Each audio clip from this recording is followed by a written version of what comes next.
I got to fix that. I got to figure out how to make that stop. So it's probably going to take like 9 hours and all these kinds of things. And hey, it wouldn't be time, back here in the office if the hair wasn't going sideways. It's another new week of SDH AM. John, here you there. Thanks for dropping by. And it is a reaction Monday, and may this Monday be however you wish to celebrate it. If it's meant to be quiet and contemplative, let it be that way. If it's meant to be a little loud and boisterous and celebratory, let it be that way as well. So thanks for dropping by for another go round of SDH AM. John, here you there. Here's the rundown. AbeGordon will join us in a little bit. We'll talk about Atlanta United, talk about Major League Soccer, talk about all the things that are going on here in this footprint. Atlanta United, they are now in training camp and they're off and running. I don't know if they got training camp in yesterday, or if they did, it was probably indoors and it was, doing things that were internal as opposed to external. And I'll get into that, I guess, in opening kickoff coming up in a bit, brought to us by our friends at Black Pitch Coffee. So we want to welcome Black Pitch Coffee to the stacks here with SDH and SDH AM. Bart Keeler is going to join us, might cheat a little bit at 10 o'clock. Traditionally, Bart will join us at 10. We've got Yanks Abroad. We got calls. We got stuff. We got NWSL. There's plenty of directions to go with Bart, and he'll join us probably a little before 10 o'clock, and we'll try to get through a lot of what's going on. There are a couple of things when it comes to cards and calls to get into. We might have Bart look at AFCON a little bit and see what he thinks about the 2 fouls that were called and that were the key moments in the match. And then we'll get into discussing AFCON as a part of our rundown here this morning. Daniel Sperry from the Kansas City Star is going to join us at 10:30. Busy offseason in both Major League Soccer and in the NWSL. Remember, Major League Soccer, Peter Vermes, middle of last season, he was no longer on the touchline.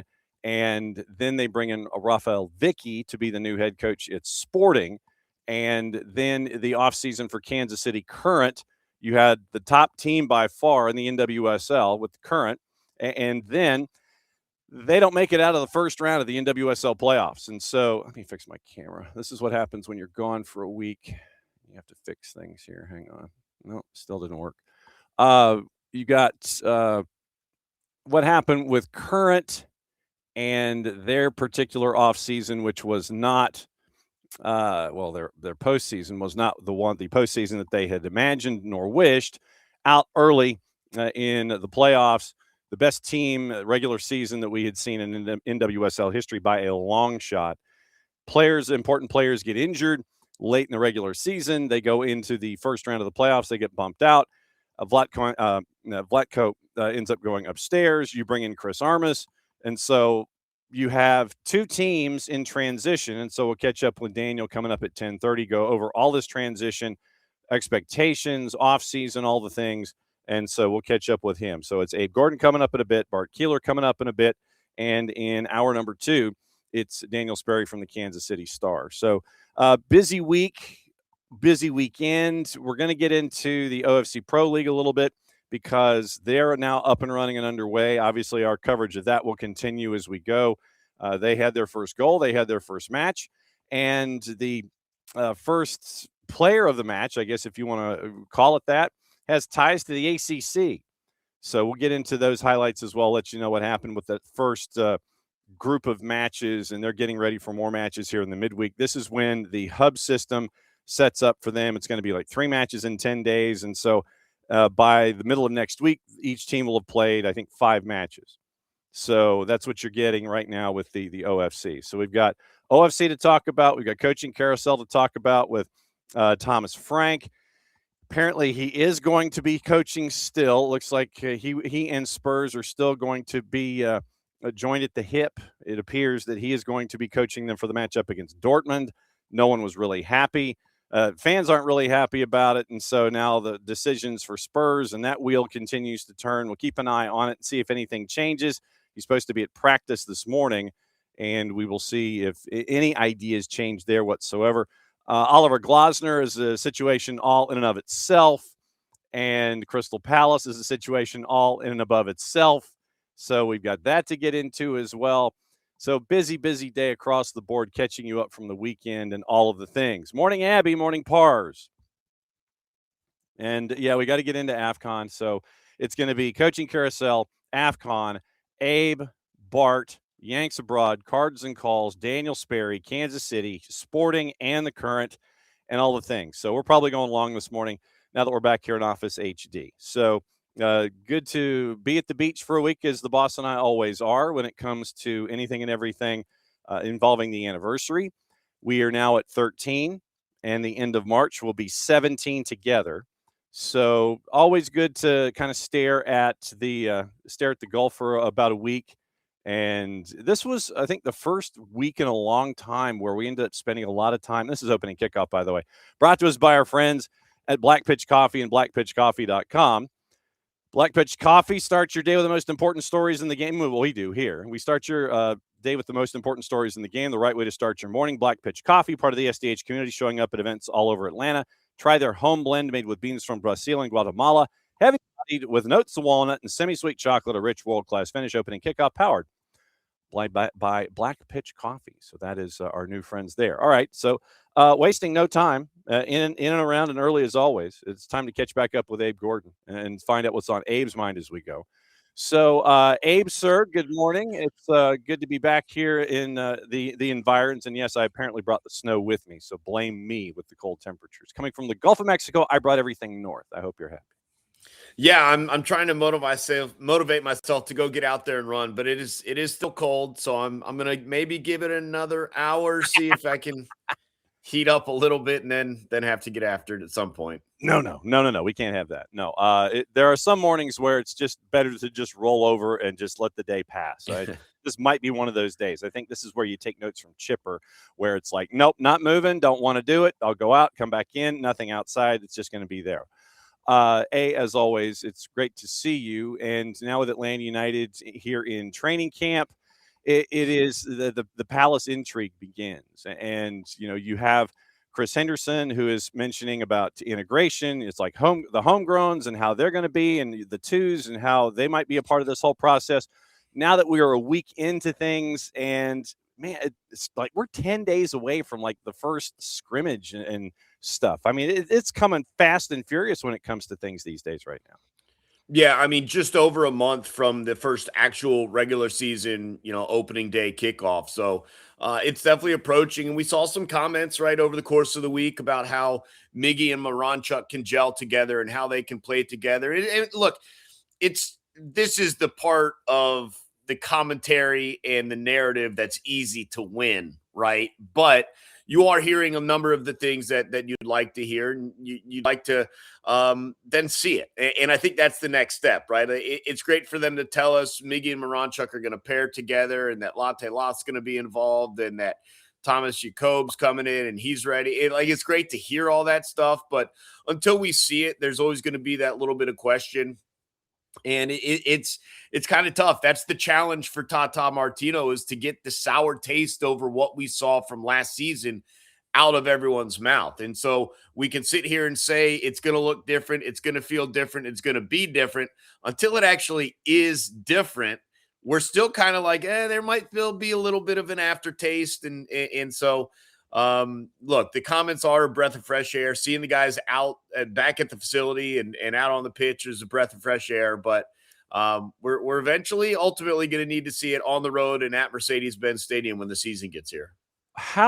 What is are you Missouri right now when it comes to Atlanta United? Are you a show me person? Do you have set expectations with now Tata in and everything going on? What are you looking at here from the 30,000 feet?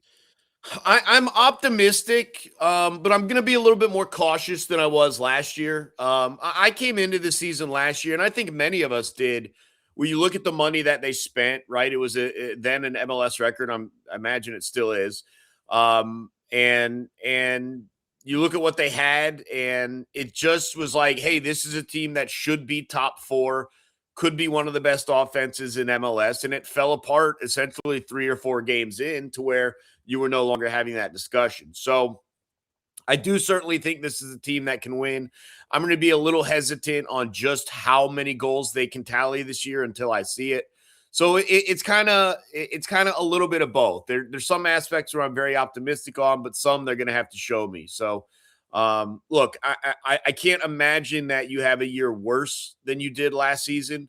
So, but just almost by default, it's gonna be a little bit better than last year was. How much better, I think, is the question. And then we're not going to rush to judgment 2 or 3 weeks in, four matches in. We're going to let this thing simmer and kind of to see, because thought they got off to a good start last year through 3 matches, and then it was nothing after that. So is being pragmatic, is that different for you when it comes to Atlanta United than in years past? I know that you and I have our conversations on a weekly basis, and we see each other on match days, but you're kind of like, okay, wait and see. I got a couple of things. People are saying all the right things. Is that different for you when it comes to Atlanta United? I mean, I say that I'm that now, but like as the season gets closer, I'll probably start talking nonsense. Like, I don't see why this team's not going to set an MLS record for goals and clean sheets in the same year, which is not realistic. So I'll kind of talk myself and hype myself into it as we get closer. I do this with every team. I do this with the Falcons. I do this with the Hawks. I do it with the Braves. I certainly do it with United. I always like kind of try and like, all right, what's realistic? And then as the season gets going, I just talk myself into things that are probably not real. So I say this now. We'll see where we are a month into it, or a month from now as we're getting ready to kick off. If I'm like, hey, man, I just want to avoid the play-in round and be a top 8, or if I'm like, it's a failure if they're not one of the 3 best teams in the East. So we'll see where I'm at. But I normally start here. I normally start with, the 10,000 foot, scope of it. And then as I zoom in, it's like I start to see it clear and probably buy in too much. And there are obviously, when we're looking at the position groups, I know that we kind of went through the roster last time out, and it was one of those where, okay, it's cool and everything.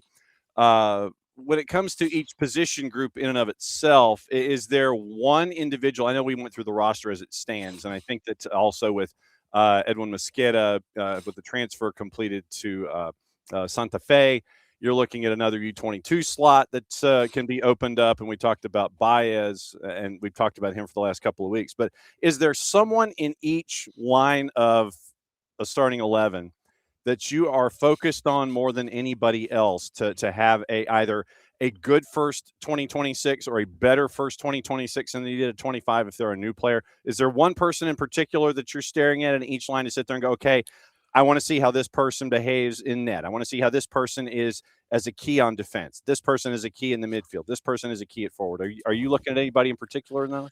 Yeah, there's a couple different guys for a couple of different reasons. Some of them because you're right, 2025 was down. Some of them maybe because 2025 they didn't have the responsibility or the role, stuff like that. So, I mean, I think the first one is this team needs to score goals to win. And so I do look at Latte Loth and what's going on there. It was a dreadful season for him. After those first 2 or 3 matches in which he was scoring, and you're like, hey, look at what our money got us, and then it was nothing. And I mentioned it last week with you, just the connectivity with him. Look, I don't need him to pour in 30 goals, right? But I need it to look like he's connected and dialed in and dangerous. And whether that's him scoring, other guys scoring, I think the team fell off quite a bit because he wasn't doing what we thought he might be able to do, to the point where, through some injury, but also some performance, you didn't really have him for part of the season. In the midfield, I guess it would probably be Alzate to an extent. He didn't get a huge amount of run there last year. Now that you don't have Bartosz Slisz, like there's just no question he has to step into that role. There's a little bit of Jay Fortune in there if he's going to be in that starting position as well. I don't even know the setup there. And then just defensively, it's still Steon. Like, I still think that guy needs to be the leader of the defense. And I think when he's healthy and can stay healthy for long stretches, you see him develop into a nice form. I think when he's in and out of the lineup, he's picking up bumps and bruises, muscle injuries, stuff like that. You start to see him falter a little bit. And I know every team deals with it in every sport, so it's not fair to say, if this team could just stay healthy. But for him, if he could just stay healthy for an elongated stretch of the season, I think we would see a different form of what we've seen from him. And then I don't know what's going on in goal. Like, you tell me. I mean, I said, I look at it like this with Jaden and Lucas Hoyos. I think that it is going to be a natural competition. I think that Jaden, obviously, with the experience with Atlanta United and Major League Soccer, would be like the 1A. yeah. And then if Hoyos, proves himself to be that veteran guy, I mean, if you want to compare it to, say, Ustari and Rocco Rios Novo as a situation like that, that would be my closest comparison. Yeah. Where you have the 20-something and the experienced guy, and because of multiple competitions, you're going to need them both. First and foremost, you're in multiple competitions. You're going to need them both. One to spell the other, one who's hot, those kinds of things. It's going to be a 1A and a 1B, or a 1 or 1A. I don't know where people start their letters these days, but I think you're going to need them both. And it's just going to be dependent on, okay, who steps up and who Tata Martino sits there and says, okay, yeah, you're the starter. The other guy, don't take it personal. Just keep doing your thing during the week, and we'll see where it goes. I think it's a 1 and a 1A in that. Yeah, and I'd mentioned at the end of last year, like, I would have been comfortable if Hibbert came into this season just as your number one keeper. And I know with Brad obviously stepping aside, you were going to bring someone in, and the question was, and there were a lot of keeper names that we went through them a couple of months ago. There were a lot of names available, and it's like, all right, well, are you bringing in a guy that maybe can compete with Hibbert, but it's probably still his job, or are you bringing in a guy that is your number one? And there's probably not much Hibbert can do to take that from him. And that is not what they did. They definitely did not bring in a guy that is like bona fide, here's your starter, Hibbert. Sorry, you're now back up once again. And so, I do think Hibbert has the edge, but you also had a coaching change. And Martino's going to have his own thoughts on what he wants from the goalie and what he sees, and may not exactly have the background with Hibbert that an incumbent staff would have had. And so I don't even know how much the experience from last year is really going to matter in Tata's eyes compared to Hoyos coming in, and it's fair play. But I liked what I saw from Hibbert, or more specifically, what I didn't see from him, which was costly mistakes and errors and question marks. Again, doesn't mean he'll play a perfect season. Every keeper is going to make mistakes here and there, but it didn't look like stepping up to MLS play. It didn't look like the moment was too big for him. So if he ultimately is the one this season, at least for the moment, I feel comfortable there. And to your point, I think that you're looking at the big question marks. I think it's the health of Stian Gregerson. Can he give you a full 34? Can he give you a full 40 if you're in other competitions? The health of Matt Edwards being a part of the discussion as well. Who knows what Atlanta United wants from him? Can he be a part of things in the back line? Injuries again with Jay Fortune. You mentioned Steven Alzate getting a full run. Guys like an Mihai getting a full run. Barakal, how does he step to the plate after coming in June? You've got, if Tata's going to play these 2 6s, is it Alzate and a healthy Jay Fortune? That to me is, I look at that back 6 and I'm feeling pretty good with what you're looking at going in. Obviously, Tata, you mentioned off the top, the relationship with Miranchuk and Miggy off of the center and the right-hand side. But no, I think that the left is a question. I think that, that's going to be a competition. What you're looking at from Latte Lot, I think this is definitely a Missouri time for him. You got to show me, dude, especially with the number that's attached to him. And so you got folks coming back from injury, folks that you want to keep healthy, all the new guys, and how it all comes together. And so for me, I was looking at Matt Edwards and Jay Fortune as they come in and are healthy. Will Riley was injured late last year, so you've got that commonality too. I want to see what this group looks like 120% healthy going into this season with all that young promise that we have with Atlanta United. Yeah, and the interesting thing is just to what extent is Tata coming in totally blank slate? Everyone needs to show me, everyone needs to prove me, or, hey, this guy was here last year, so we're probably going to run him out there again this year. Like the Mihai Barakal thing is interesting. I mean, who's going to be, assuming Stian is there, who's going to be partnering with him in the back? And then do you at times run 3, or you go in? There are all sorts of different variations of what you could do, or is one just coming off the bench, or yellow card protection, stuff like that. So it'll be interesting. The Jay Fortune, Matt Edwards stuff is fascinating to me because it feels like while they were trending upwards in a big manner last season before both of their respective injuries, are they going to have to reprove it to Tata to find their roles, or are they going to be just given the role that they kind of were at last year when healthy? What's going on the left side? Or are we going to try Saba back on the left? Are we going to try Luke Brennan up there? I mean, there's all sorts of not issues, but conundrums for Tata to kind of figure out. That's obviously been a trouble spot for a long time. And so again, it's not a bad thing. We've talked about this. It's not a bad thing to have these roster crunches, these positional crunches to where you don't know which guy's going to be there. It'd be much worse to be like, well, it's going to be these four because it can only be these four because that's all the four you have. And, so I'd rather be in this situation, but it does potentially leave the possibility that Tata goes about it differently than maybe you presume he would, or that I presume the positions would look like.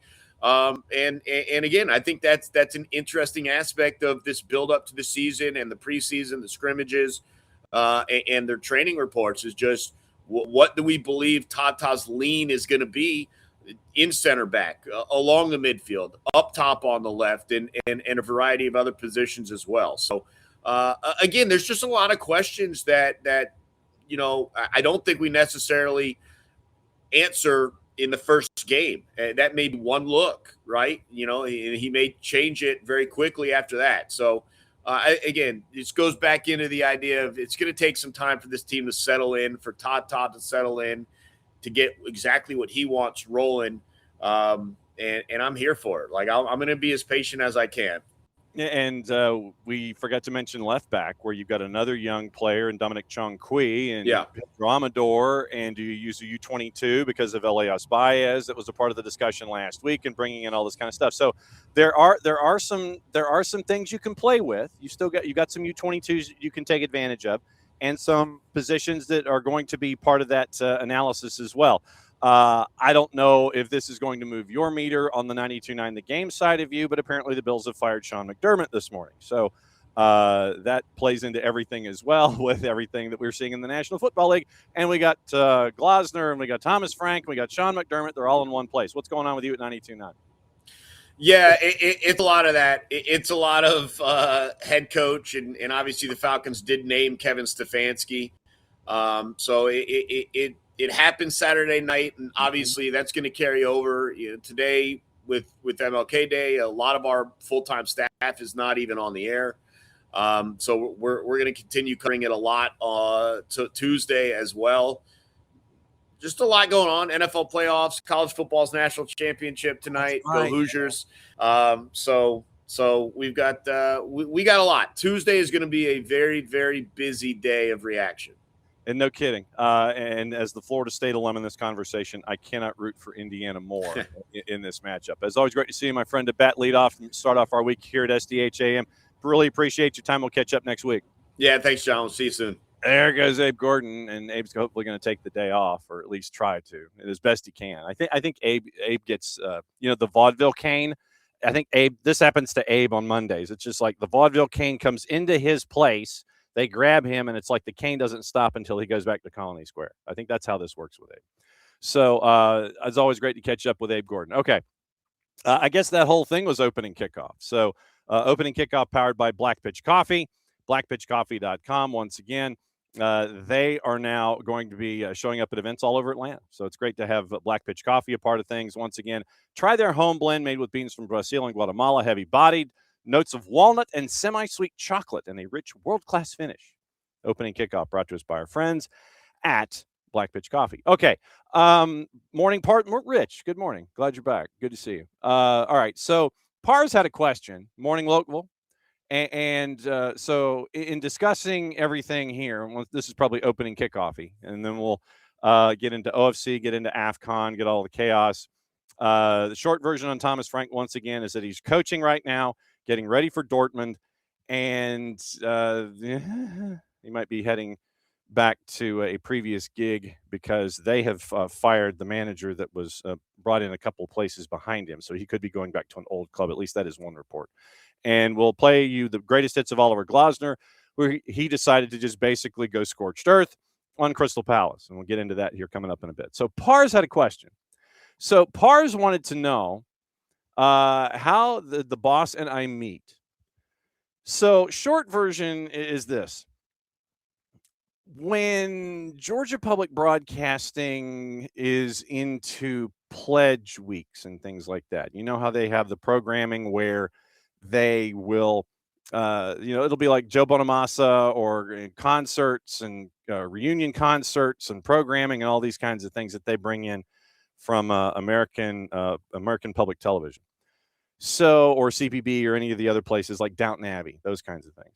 And so when they do pledge weeks, they'll have the local breaks where you have you'll have a group of folks in studio and they're on the phones and to keep programming like Downton Abbey on Georgia Public Broadcasting, you can be a supporter at X number of levels. And you have like 3 separate levels and you get 3 separate ideas and depth of perk for something like that. And so the Atlanta Auburn Club, since she is an Auburn alumna, the second largest amount of alums for the university are in the Atlanta area. And she was coming back from a ski trip with her friends and had volunteered to answer phones at Georgia Public for the Atlanta Auburn Club the night that they were assigned to be in. And she and a friend of hers in the group that was there to answer the phones for the Atlanta Auburn Club, they were the only people really of my own demographic that I could have conversations with and reference the programming, and they would get all the references. And so when we would go back to programming, I would go back and have conversations with the boss and her friend. And her friend basically said, you know, that he's coming back here to talk to you. And the boss was like, well, no, he's not. He's just being nice. There's also that part, if you watch public television or if you watch GPB, where you talk to the one volunteer about what does public broadcasting mean to you, and they do the volunteer interview for a couple of minutes and all that. And so she was the volunteer interview because her father was on the Alabama Public Television Commission for about 20 plus years. And so she knew all the right answers to say. And, so we did our volunteer interview, and then we'd go back to programming, and I'd be talking to her and her friend. And so literally that's how it started. So it started with a TV interview of the boss while we were doing I forget what the program was, but now it's her. Yeah, it is, but it's out of frame, barely out of frame. So there is a right there, the on-air sign right there in the back. That was given to Patty's dad when his service with Alabama Public Television was completed. So I have that here in the office with me. So yeah, literally it was an interview and a night for the Atlanta Auburn Club to answer phones at Georgia Public Broadcasting. And what she did not know was that as a TV station, we have to keep record of everything. At our wedding reception, I played the interview. She didn't know we had it. And so we played it on the wall of the reception hall and everything. And she freaked out and everybody else freaked out. And they go, oh, that's so cool. That's so cool. How'd you get it? I said, we're a TV station. We have to hang on to this stuff. So a TV interview, and that's where it started. So yeah, in late March of 2009. And so at the end of March 2009 was our first date, and we just cleared our 13th wedding anniversary. So we are in year 14. So that is how the boss and I met.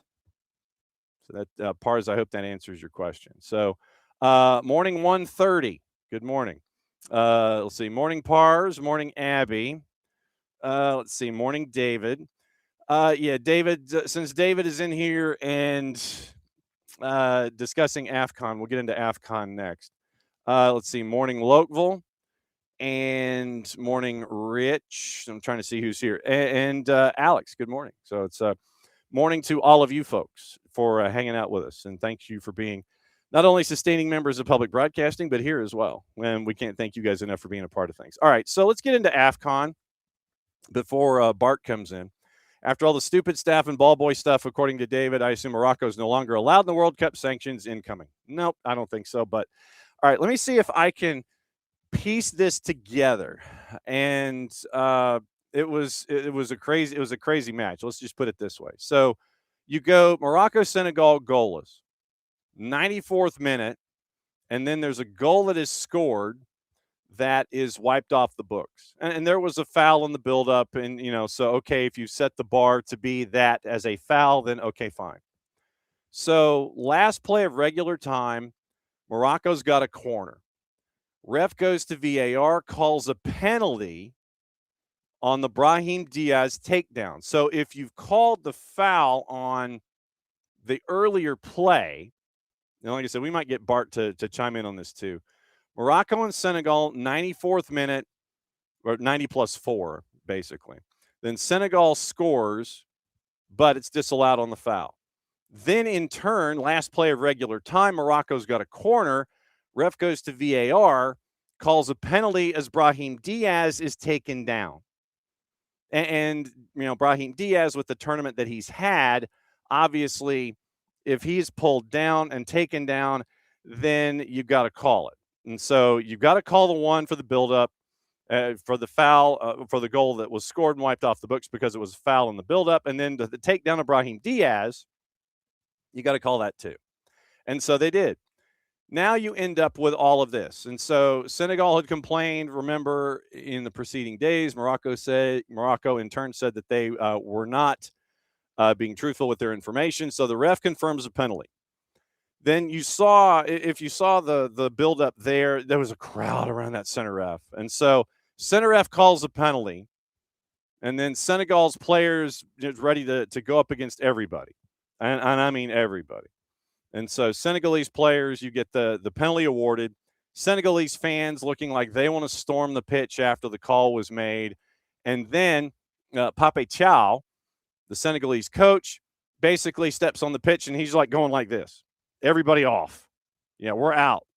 Only Sadio Mane was left on the pitch, and it was Sadio Mane who basically was telling players, nah, don't do this. He is going against the orders of Pape Thiaw and trying to have his team come back onto the field. And this was like a 14-minute process where players off the field, chaos is there, and Senegalese players won't go back to the locker room. Didn't like they were coming back. And then Sadio Mane wants to come back out. He's asking them to return. They do. And then you get the penalty, and it's Brahim Diaz who is there to take the penalty after like 14 to 17 minutes. And so here's what happened with the penalty involving Brahim Diaz when everybody came back to the whole thing, courtesy of our friends at BN Sports and the CAF. The final to get underway again. Brahim Diaz to give Morocco the lead. Chip to Panenka down the middle, and humiliatingly, Mendy saves it. Stays on his line, the opportunity gone, and maybe now we are going to go to extra time. Robert roars and erupts, but for a very different reason than the one they considered they might. So you had that happen, and then so you go 90 minutes, 90 plus 4, goal wiped off the books. Last play of the regular 90 goes to VAR. VAR calls penalty. Players storm off, gone for more than 10 minutes, come back because you're the soul of the team, and Sadio Mane is like, nah, we don't do this. Come back out. So then they come back out, and Brahim Diaz does that in the penalty. 90 minutes is finally gone. And the clock kept going, too. So, I mean, you're like at 1:13:09 at the time that he takes the Panenka, and Mendy just kind of is there. And then so literally 1:13:09 is when he strikes the ball. Goalless after 90 minutes. Then you come back and you're getting to play the next 30. and not really wasting any time in that first session. Here's what happened once again, courtesy of the CAF and beIN Sports.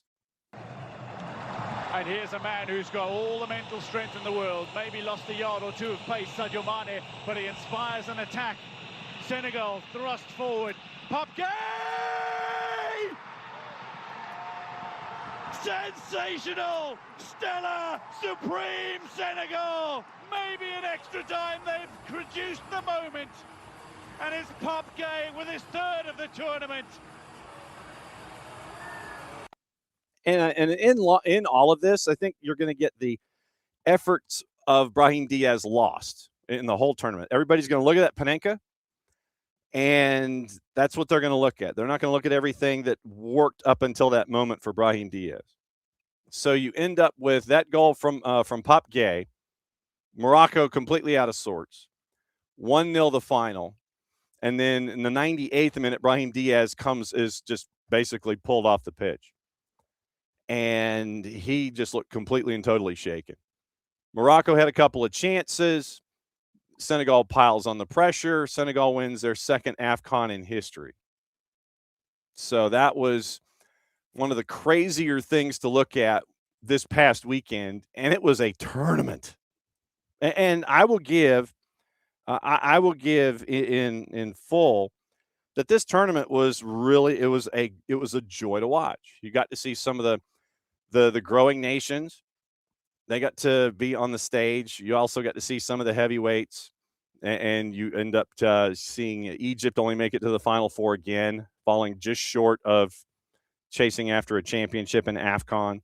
So you have all of those things happening with the chaos that I think is going to be remembered at the same time for this tournament. So it was a tremendous tournament, but at the same time, I know that we're all going to sit there and look at the ending and go, this tournament, the tournament was, marred and it was awful. And you have players walking off, and Morocco's head coach, Walid Regraoui, says that the image of Africa is, quote, shameful after Senegal walks off the pitch in the AFCON final.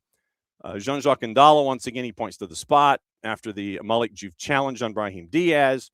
Pape Chow, who was already mad, pulls everybody off. So Sadio Mane's ordering the team back on. It was chaos. It was absolute chaos.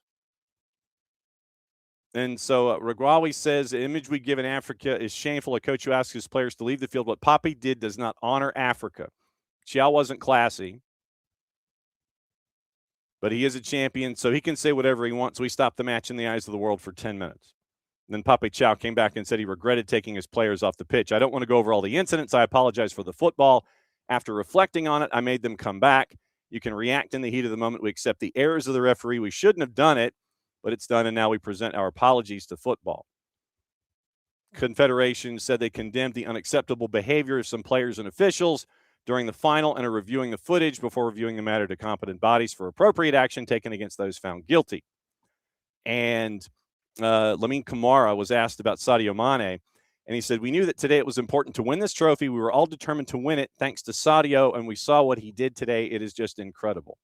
While we were in the dressing rooms, I was thinking of going with the 10 others. I think it was only him, meaning Mane, who came in shouting at us to get out and go finish the match. So at the end, he was right. We went out, we listened to him, because when Sadio speaks, everyone listens. We listened to him, and finally it went well. So that's that was what was discussed. It didn't seem like there was a whole lot of discussion in the 10 minutes that they were in the locker room. Sadio Mane speaks up, and everybody's like, whoa. And so Sadio Mane speaks, and you end up with everybody coming back out onto the field in that moment. And to answer the question about suspensions and ball boys and such, I don't think, and Jason had this in the morning espresso, and if you don't subscribe to the newsletter, go to soccerdownhere.net and you can subscribe, or you can listen, set your notifications, whether you want to watch it, you want to listen to it, it's there. But this is how Jason phrased the keeping of the towels and such. One of Senegal's unlikely heroes never entered the match at all. Second choice keeper Yehvan Diouf spent much of the evening physically guarding Edouard Mendy's towels from ball boys and opponents, an act supporters now celebrate as symbolic of a team that had to protect itself in every way possible. A night where resilience triumphed amid a setting that too often failed the game. So, yeah, it was. I don't know if you're going to get. To be perfectly honest, I don't know if you're going to be getting anything, David. You might get sanctions of some degree, but I don't think you're going to be getting like full sanctions. You might get a finger wag. Hey, those ball boys aren't allowed to be ball boys anymore. That kind of a thing. That's about it. So I think that might be it. But yeah, the tournament in and of itself is going to be remembered probably more for the chaos at the end than it is for the action that we saw leading up to that last game of the tournament. So that was, that was crazy. Absolutely crazy. So that was AFCON for you. The other thing that we are going to be covering / looking at in depth is the beginning of the OFC Pro League because of what it means to the sport on the whole. And for a region like Oceania to, after a long discussion, and I mean years, to finally get this league up and running, it's a big deal. And that's why we've been spending as much time with it as we've been able to. We can't thank the Federation enough for that. So they actually got their first matches over the weekend, and we're going to play you some history here. Here is the first ever goal in this league, courtesy of our friends at Go Media and the OFC Pro League. Here's how it all started. Oh, and it's gone in. And it's the first goal in the OFC Pro League goes to Vanuatu United. Great goal by Alex Samuel. And what a moment for Vanuatu United, and Alex Samuel, his name is in the history books. And it's 1-0 to Vanuatu United. And so it would end up with a 1-0 lead that would be given up. They'd be down 2-1. And then you get this moment at 90+4. So your first ever match ended up honors even. Once again, courtesy of Go Media and the OFC. Desperate for his team to create. Ramazani hauls it in. Cleared away by Supek. Here's Cardona. Oh! That is an equaliser of epic proportions in the dying seconds of the game. And it's finished. Vanuatu United 2, Mbula FC 2. And that was honors even after the first 90 minutes. And the name that was associated with the equalizer for Vanuatu United, those of you who are college sickos here in the U.S., specifically the ACC and maybe a little Big South, might remember the name William Cardona. Cardona started at Winthrop, finished his career at Virginia Tech, and now is a part of the OFC Pro League, and he gets the equalizer in the first ever match. Here's his post-game comments, courtesy of, once again, the Oceania Football Confederation, the OFC Pro League. Okay, so William, what a game. How did it feel to score that equalizer? First and foremost, I want to thank my Lord and Savior, Jesus Christ. I'm very emotional because this is my first professional game, and he gave me the opportunity to come out here, and I'm just happy to equalize. And, you know, we were down 2-1, tough game, and I never gave up. And, you know, last minute, I just had to go for it, and thank the Lord it went in. And can you tell me about that feeling when you scored that goal? No, I mean, just incredible. All I could think about was celebrating with my teammates. You know, we're a big team. We have, all of us, we just have each other's back, and it just means the world. And yeah, I just wanted to celebrate with them, and of course, you know, give thanks to the Lord for putting me in that position.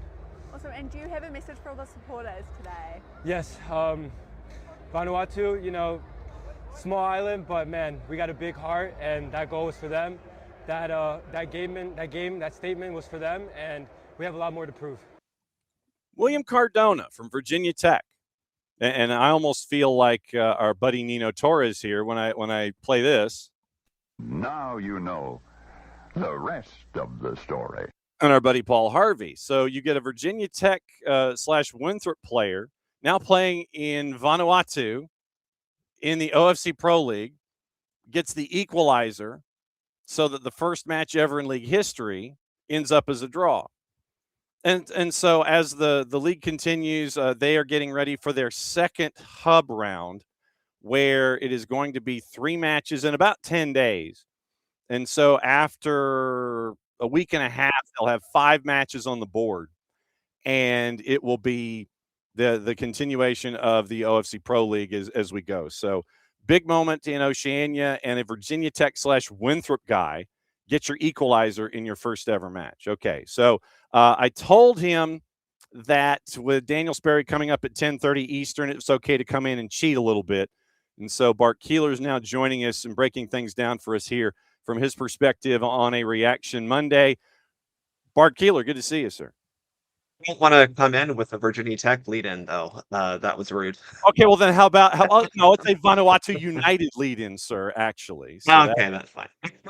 But that was it was history that was made over the weekend, and obviously there's some really cool stories in there that we're going to continue chasing as the league continues here. You've got nations that are trying to start national teams. You've got Jalen Rodwell from Niue, which is another part of Micronesia, and they're trying to get things started. Ronan Wynn from Atlanta United 2 is playing in Auckland. So we're getting all of that stuff going on. Since we started, we talked about AFCON before we went to the OFC Pro and all the managers that are up against the wall and really mad.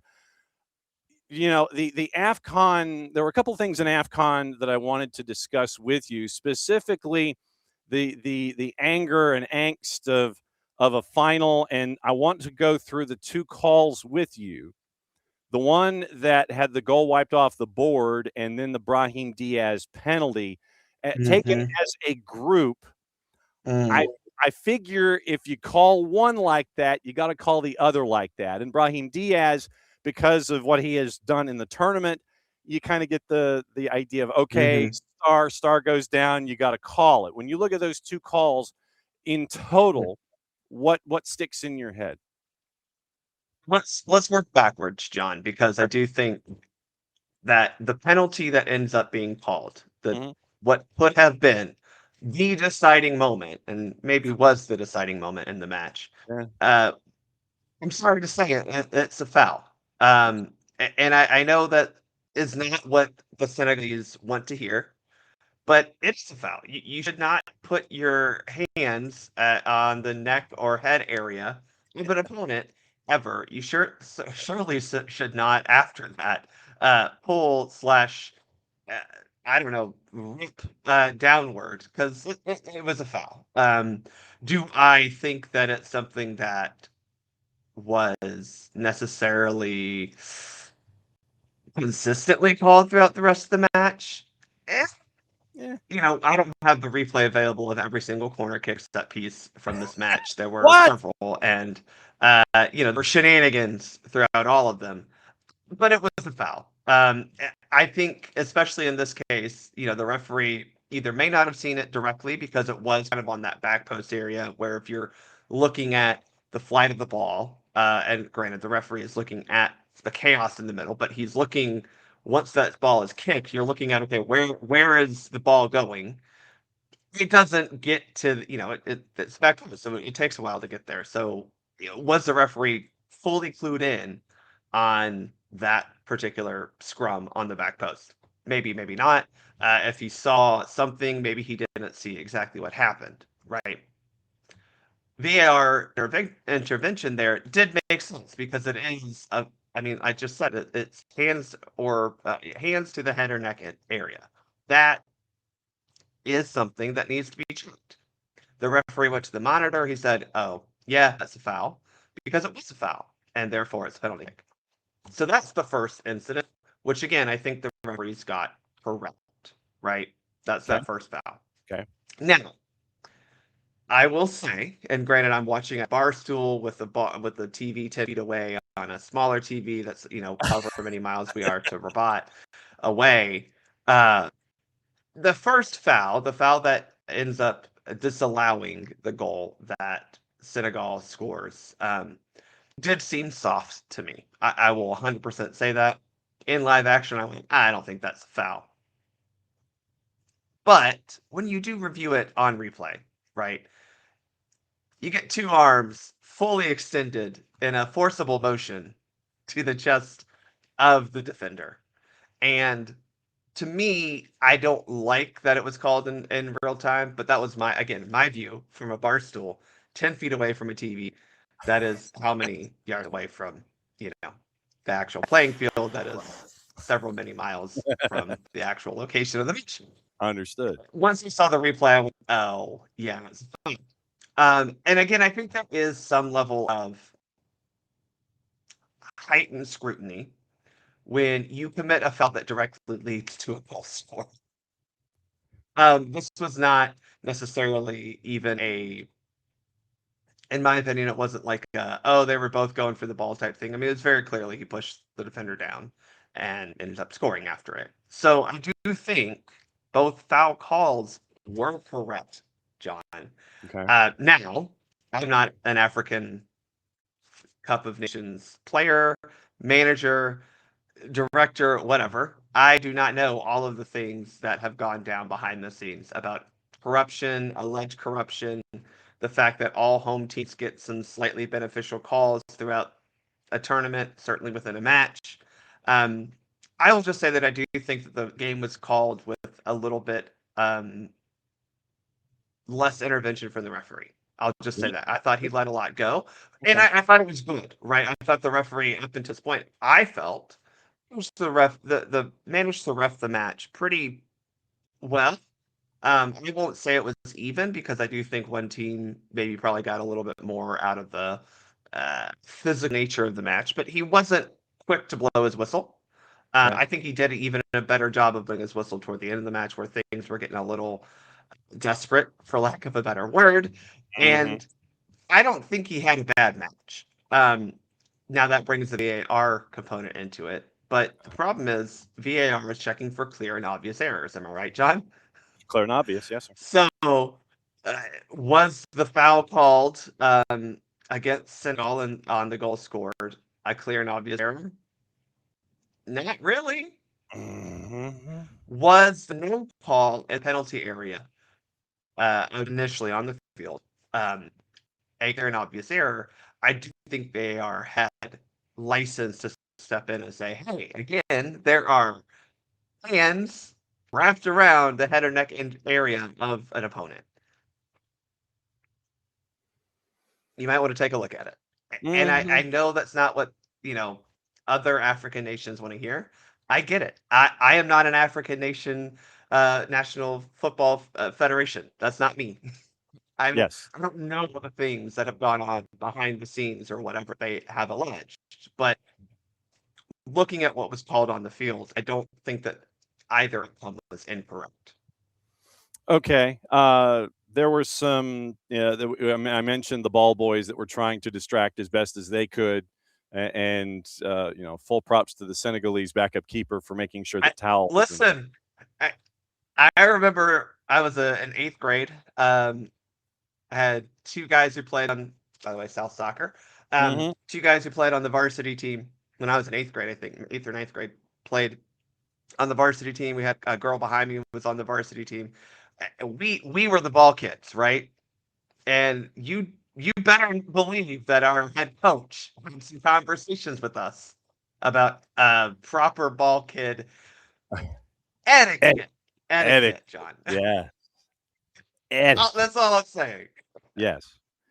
I ain't gonna hold them for any.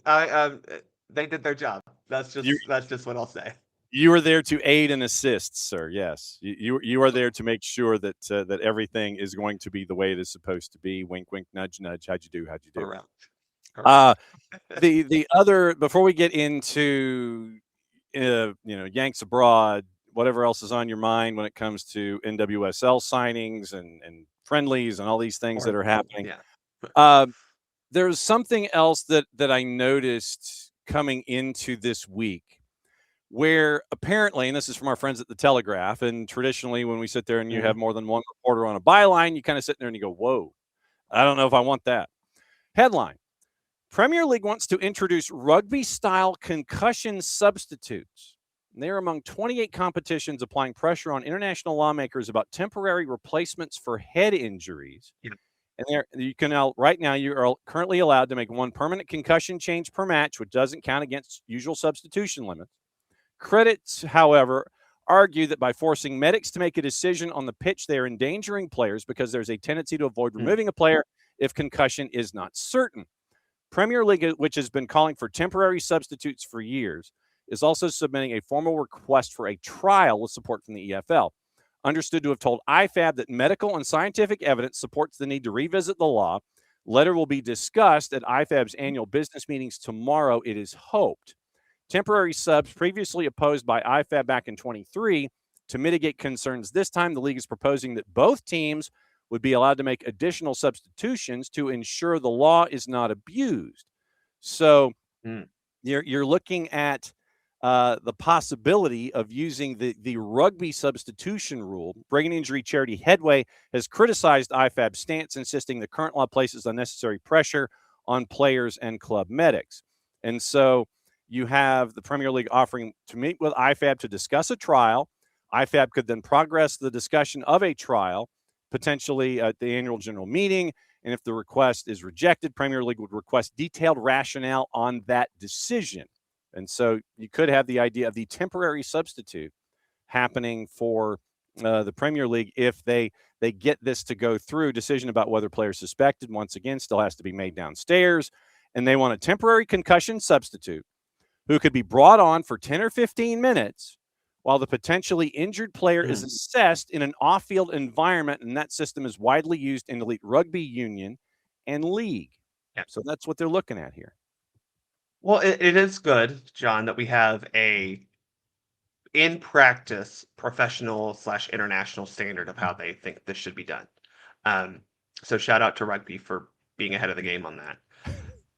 I do understand the concerns from IFAB and maybe others about some unfair advantage one could get from temporary concussion substitutes. I think they're wrong.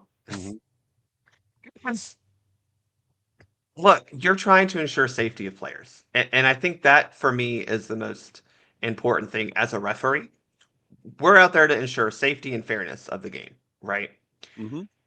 A concussion is, as I think we've talked on this program countless times, and if we need to phone Jason to make sure we get the, an advocate in here, concussions are not the same for every person. Correct. They're not the same way to identify for every person. They do not show up the same on the same timeline in the same manner, anything. And so I do understand why these advocacy groups want to make sure that we're doing our best job to identify concussions as quickly as possible to reduce the risk of long-term injury, because that's the key here. You may have, and I think the NFL, they have at least a week timeline, basically, is what it comes down to. You get a concussion in one game, you're probably missing the next game. Soccer, in a similar fashion, you have some space in between games, right? Getting it right, making sure the player is safe, and erring on the side of caution is what needs to be prioritized when you're talking about a head or neck injury, because it is something that, unlike a lot of the other injuries we could have in this sport, it's an injury that will stick with you for the rest of the time. And again, being able to identify it properly, but still quickly, right? I think that's the other caveat to all of this, is we want to be able to identify it quickly is important. What I like is quickly and properly means off the field. Now, John, put in your little email to me, the show rundown this morning. 8.5 minutes. Yeah. For an on-field head injury. Now, I will say this is where we need to talk about it because I do think this is one of those things where both players are injured. Mm-hmm. In a head or neck injury, I do think, at least from my very minimal training as a lifeguard, you don't want to move people in a head or neck injury at all. I had this actually unfortunately happen in the last match that I refereed at the end of my trip down to Orlando last weekend, where we had a girl who, a normal soccer foul, I mean, she just kind of got charged into, falls down, clearly hits her head on the ground, tries to get back up, cannot, and we stop play immediately. We call for the medical team to come over. It still took 15 minutes to get everything cleared because, again, you don't want to be moving this type of person a lot. No. So, in AFCON, do I think they went through proper concussion protocols? Probably not. But I also understand that both players on the ground with a head injury, both players, one with obviously a big gash, the other with probably a nice little knock in the back of his head. Yeah. It's hard to just say, oh, get the player off the field. Because, again, you do not want to just be moving these types of players around when they're dealing with a head injury. Because you don't know, especially with a head injury, it could be part of their neck, which, if you don't know, is connected to your spine. Those things are delicate. And when they are injured, moving them around a lot can cause greater damage in the long term than even just a concussion. So I think we need to caution hastily getting them off the field for the sake of restarting play. I don't want that to be the priority, but we do need to make sure we're getting them to a safe and, I guess, low stakes space to evaluate them. Because once they're off the field and you can start that sub, hey, we got time. Mm-hmm. The player can give proper answers. The medical staff can ask proper questions, can do proper diagnostics. And we're not worried about, oh, hey, get them off the field. Let's go. We got to restart. Because at the end of the day, a head injury is a more serious injury than just about anything else we can deal with in this sport. We don't want to be worried about, hey, we got to get going. That's not what we need to be worried about. We need to make sure we're here for player safety. But I think this rule allows things to be a little bit more expedient because you can get the player off the field and assess them off the field without having to worry about playing, obviously, a man down, which is good. We do this in youth leagues. I do also want to put that out there. This is something that is very common in U.S. soccer youth leagues where, a lot of them have substitution limits, but with a concussion, we just kind of say, look, make your sub. And if they can come back on, great. If they can't, there's your sub. We're good. Yeah, focus on player health and safety, and that's cool. Don't worry about it. Yanks abroad. Let's get into that. It was a very, very busy weekend for folks. You got Brendan Aronson, and so the irony of Brendan Aronson going up against Anthony Robinson with Leeds and Fulham going up against each other. Listen, Brendo's been helping Leeds make sure they're not getting relegated this year. Mm-hmm. And so Leeds Live, quote, really positive and productive, full of confidence, but missed a glorious chance he ought to have buried when put through. Put it behind him well and continue to win duels and look forward. So Leeds Live gave Brendan Aronson an 8 in the 90 minutes of the 1-0 win over Fulham. Jedi obviously was on the flip side of that. Tyler Adams still out nursing his injury for Bournemouth and Brighton, which is today, Monday Night Football. Chris Richards, Crystal Palace, got a yellow in 90 minutes, losing to Sunderland 2-1, and then Oliver Glasner just decided to just lay waste to the entire front office, and we're going to play that in just a little bit. So you had that go down in the Prem. Haji Wright scores and enters in the 67th, game tied at 1, scored 18 minutes later, gets the game winner for Coventry as they continue their run at the top of the table. Big Pat got a goal for Derby in the 82nd, 7th goal since seeing championship action in September. So you got positives from Big Pat, Haji Wright, Brendan Aronson out of England on the weekend.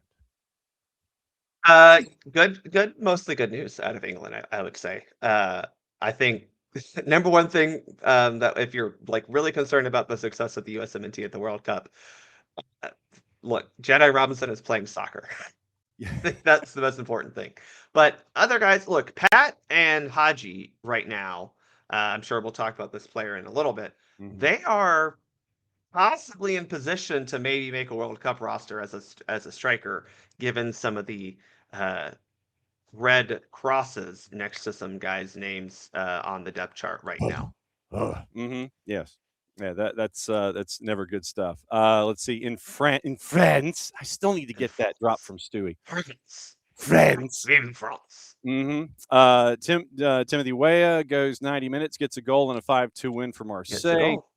Falarin Balogun, middle of the road, gets a 5 according to the ratings over there in France. So Falarin Balogun got an assist in 90+3 in their loss to Lorient. Tanner Tessman, middle of the road, 74 minutes in their win against Brest. Mark McKenzie injured did not play in their big win against Nice. James Sands gets his first Bundesliga goal in his 24th appearance. Got a header for St. Pauli in their comeback win against Borussia Dortmund. 3-2. Emre Can got a stoppage time penalty kick. So Dortmund wins 3-2, but James Sands gets a goal there. Noah Kai Banks got his 5th yellow of the season in the tie against Freiburg, suspended for next Saturday's clash. That's going to end his run of 13 straight Bundesliga starts. Let's see. Malik Tillman was bought from PSG for Leverkusen, gave him the number 10. Leverkusen's now lost 2 straight and 4 of their last 6. They sit in 6th, 4 points above the top 4 European Championship places.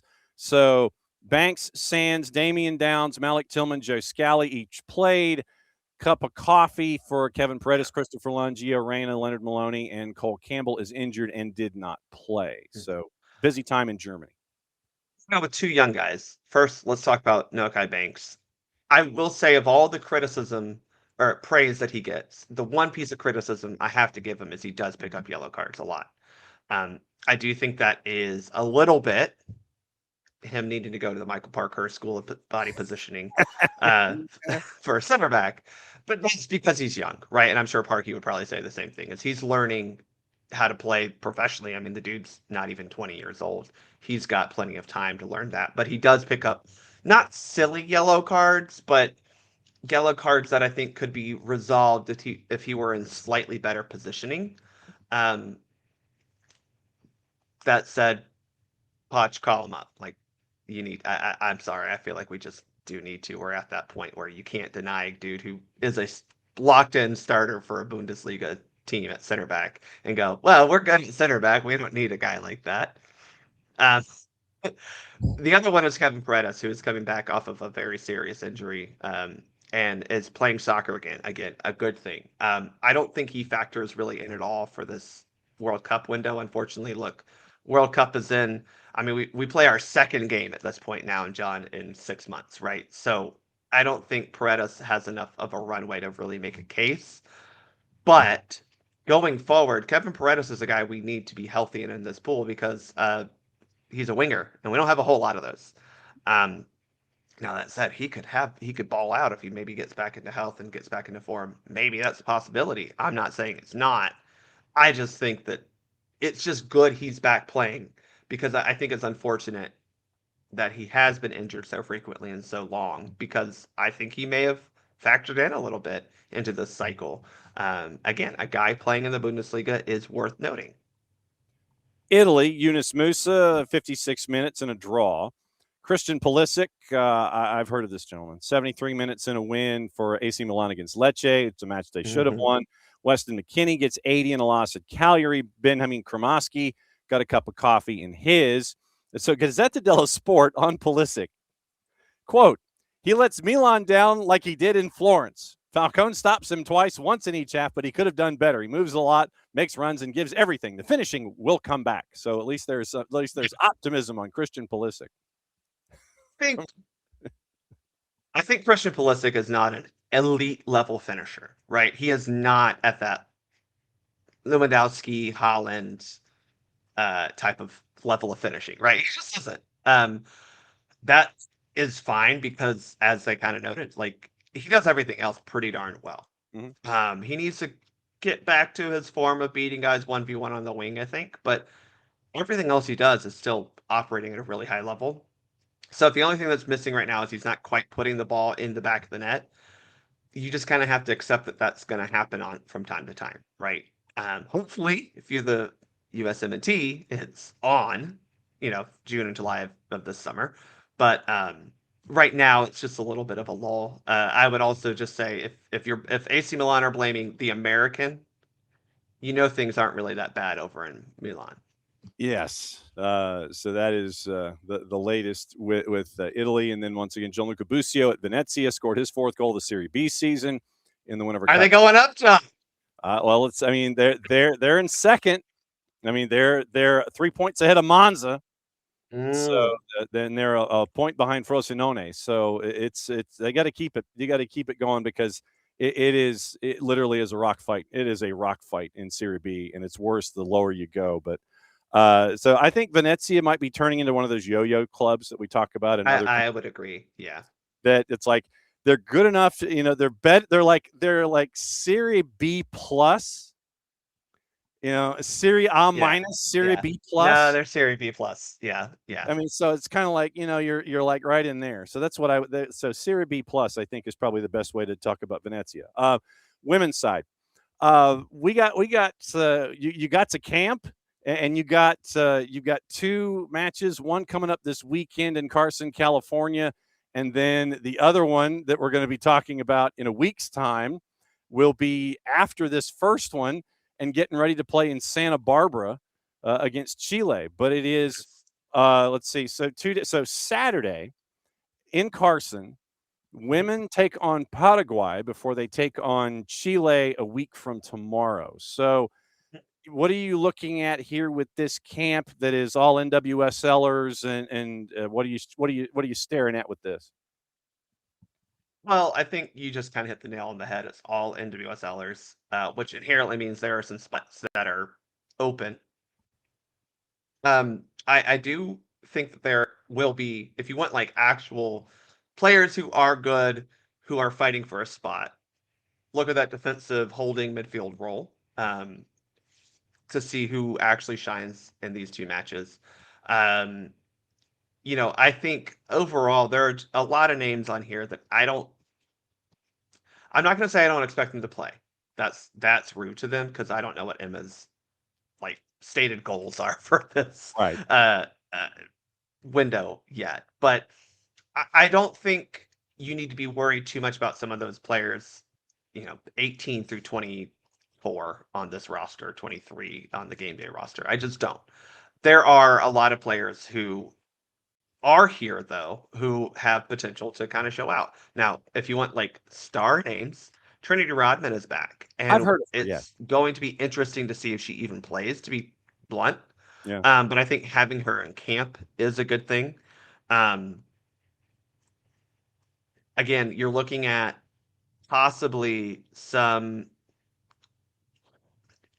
I'll tell you another position that I'm actually very curious where what we do with this. Mm-hmm. Claudia Dickey has performed very well in the past couple camps, without Falentola's choice there for a number of reasons. One, a broken eye socket, and then I think the December camp, they didn't focus on that either.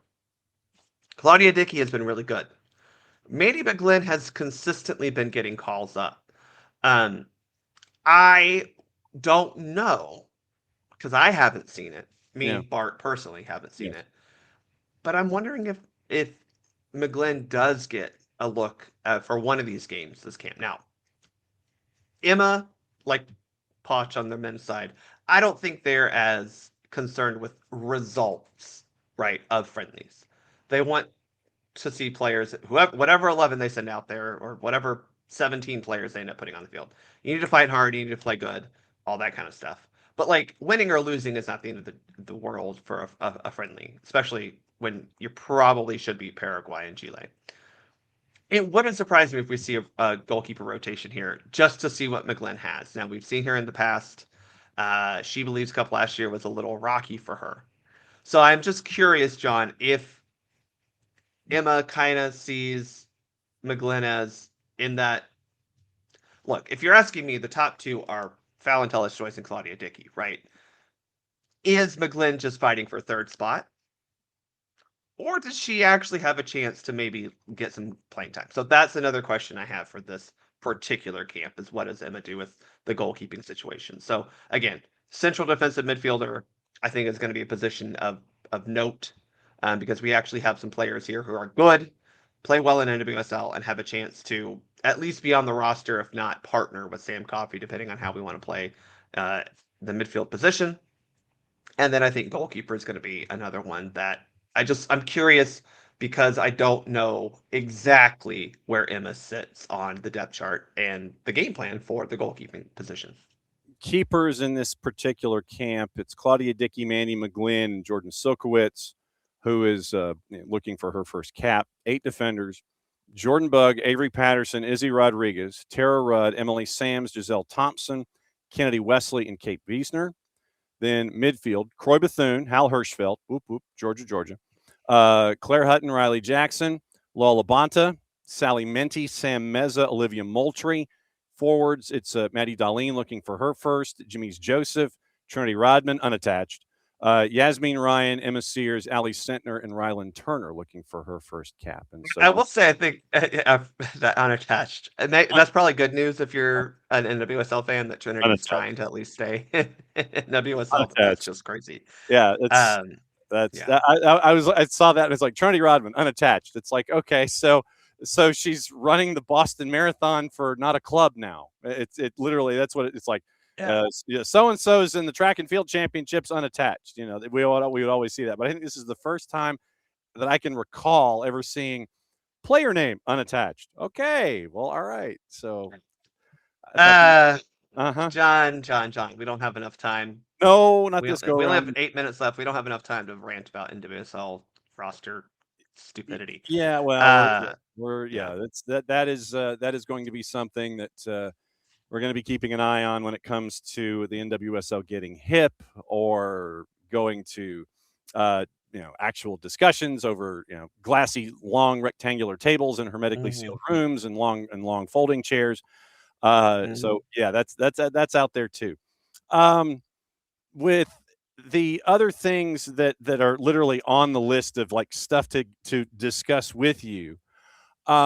I mean, we've got cards and calls. Were there any cards and calls that stuck out to you from the weekend? John, I think we need to talk about a particular match that I had a great stakes in. Sure. There was a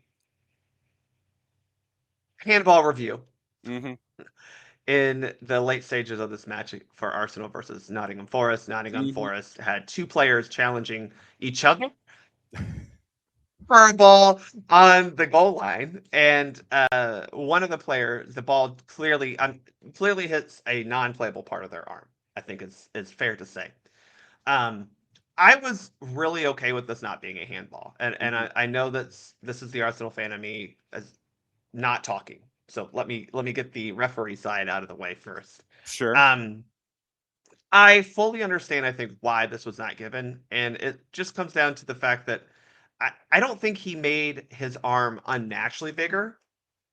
Your arm's going to move forward as you run. I also think it's fair to say he had a guy behind him who possibly maybe knocked his arm into the ball, which is another thing. And again, we're not looking about intention, right? We cannot judge intent. He does move his arm toward the ball, but he doesn't necessarily make his arm bigger. His arm is in what I would deem a fairly natural-ish, Yeah, it's like people don't stand with their arms. Yeah, people don't stand or do active things with their arms directly by their sides. He's jumping, he's running. I don't think it's crazy to say, we don't want to call this a handball on VAR review, right? Now, you send the referee to the monitor, maybe we have a different discussion. I don't know. But I think for VAR, this is not, in my opinion, a clear and obvious error that we need to say, no, we need to reverse this. Yeah. That's the referee side of me. Let me put the Arsenal hat on for a second. Sure. Man City gets this call 10 times out of 10. So that's the other thing here. Somehow Manchester City will get awarded a penalty kick for this exact, like they'll say, oh, that thing that happened, Manchester City is actually going to start the game next week with a penalty kick somehow. Should we rely on a retroactive judgment? Yeah. Should we not have to rely on a penalty kick to beat Nottingham Forest away? I would love for that, but as clearly evidenced, we don't do well at the City ground. It is a graveyard for people who should win there that seem to not be able to, and we're one of those teams. So sucks, but hey, we increased our lead at the top of the table. Thank you to Everton and Manchester United. Yes, yeah, exactly. So the play that Bart is referring to, about 10 minutes left. Ola Aina is literally there's a still that is out from Getty, and don't look at stills. I will also just say that you cannot yeah. just look at a still image of a handball. It's not a great. And the still that has been produced by the BBC from Getty has the ball literally in the crook of the elbow for Ola Aina, and his as he's trying to it looks like he's trying to figure out a way to clear it. And Elliot Anderson, his teammate that you were discussing, is behind Aina, and it looks like he's trying to reach around with his right leg and kick it and clear it away from the goal line going, it's like they're trying to clear it the other way. So, I mean, I'm sorry. It's a little funny. I'm like, what are y'all doing? Yeah. And so Elliot Anderson is trying to, I guess, kick the ball maybe further that he thinks he's going to kick it further than Ola Aina. So, so you're trying to like juggle and whatever. So the ball hits Aina's shoulder before it hits his arm. And then, Arteta and everyone from Arsenal's like, hey, and it doesn't go. So not in his arm. Like, that's the thing. You have to say, like, it clearly hits his arm in a non-playable part, right? Like, so from that standpoint, but then you have to go into, is the body bigger and all the other factors. I will say this. I think if this is a shot on goal, probably called a handball, because you are at that point possibly denying an obvious goal scoring opportunity type thing. I'm okay. Again, this is me deviating from IFAB. This is Bart's philosophy of soccer. It's Bart. This is the duality of refereeing, where I'm like, I don't agree with every law of the game or interpretation. What? Okay. To me, this is one of those where I go, why are we worried about this being a penalty kick? This is not, in my opinion, a goal scoring opportunity or denial thereof. This is a soccer thing that happens to be in the penalty area. And that's where I do have some issue with a lot of these, is like I think if the result of this would not have been a penalty kick, right? Because basically what happens is, I think if I'm remembering correctly, it's a shot that's deflected, that's going out of bounds, and they're trying to like not give up a corner kick, right? Because obviously you don't want to give up a corner kick to Arsenal. No, I think is the timeline of this. I get it, but we're not worried about a goal being scored from this thing. The ball is literally on the goal line. 20 feet from the goal. If the outcome of said foul or infringement would not be a penalty kick, I think you're seeing this given. And that's not a conspiracy. That's just me going, I think it's silly that stuff like this, the result would be a penalty kick, because this has nothing to do with scoring a goal. There's not an Arsenal player, I think, even in the still frame they pulled from Getty. It's just the third person in the queue. It's literally it's Aina, Elliot Anderson, and then an Arsenal player behind. So Match Center says ref's call of no penalty checked and confirmed, with it deemed that the ball was played off Aina's shoulder first, while his arm was also in a natural position. And that is a key factor here. I'm not going to get into which part of the shoulder it was, but we are trying to reduce our handball calls when it touches a playable part of the body before touching the hand in a natural position, right? Not arms spread wide open like, a Creed song, but in a natural position, which is where I think this arm was very clearly in a natural position. Also, yes, David, Riley Jackson, also in Atlanta, a Metro Atlanta native. So we got 3 girls up there at the over there. Yes. Over there. Over. I worried myself. Over there. Over there. West. I'm looking west actually right now. Over there. Yeah, over there. Okay. All right. What's up good for them? Yeah. So what's up with Soccer for USPod? Well, we got 2 matches coming up in the short spell, so we'll be doing a recap of the women's national team matches after they complete, giving our takes and kind of, again, look, it's a World Cup qualification year for the U.S. women's national team. So we are looking at everything now with an eye of, okay, well, what does that team look like?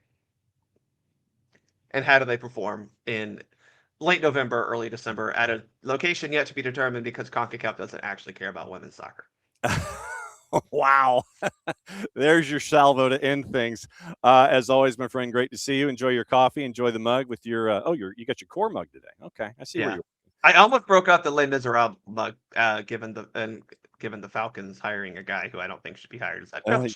Yes. But I am no longer giving takes on head coach because I thought Ronnie Diala would be a great head coach. I thought Raheem Morris would be a great head coach. And I was that's obviously America. That's football down here. That's on the other side of the aisle, my friend. Yeah, that's on your other show that you do. Correct. We'll see you soon. All right. Bye, y'all. There goes Bart Keeler. Hot tag. Since we believe in hot tags, we're going to go hot tag. We're going to make the jump from the middle of the ring, and we are going to dive and try to get the hot tag. And it's time to bring in Daniel Sperry, our friend from the Kansas City Star, because dude's been kind of busy. Good to see you, my friend. It's good to see you as well. Yeah, it's been pretty busy lately, right? Yeah, I wanted to bring you in on multiple fronts because we have to talk sporting. We have to talk current. And there's stuff to talk about on the field and off the field and all the things as we get ready with folks now going into training camp and all of this. I will let you call it. Where do you want to start? Do you want to start sporting or do you want to start current? Let's start with the current, because I think sporting's got a lot more to it in everything that's going on over there. So, all right. So as we are traditionally, and we are glad that you are of this as well. We believe in chivalry first. So being the chivalrous sorts that we are, let's talk current. And it was, then we'll go. Yes, proper hydration. That's always good. We believe in that too. You have a team that was absolute gangbusters in the NWSL, and I mean it was a horizon job. As for those who watch the America's Cup like I do, it was a horizon job. Literally, you're looking at the other boat, and they are like 3 markers ahead, and it is nuts. And then injuries happen late in the year, and they get bounced, and then Vlatko goes upstairs, and then you're trying to figure. What was the end of the season like? I guess we'll go end of season. We'll go great regular season, injuries, postseason, booted, Vlatko upstairs. What was that all about? What was that like? Yeah, it's pretty wild. I think what has interested me in this is like trying to figure out why the choice now to do it.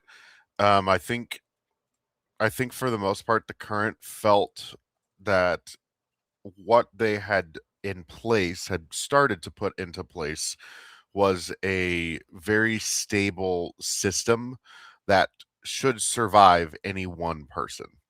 And I think that is something that Sporting Kansas City, which we'll talk about later, never did under a guy as brilliant as Peter Vermees.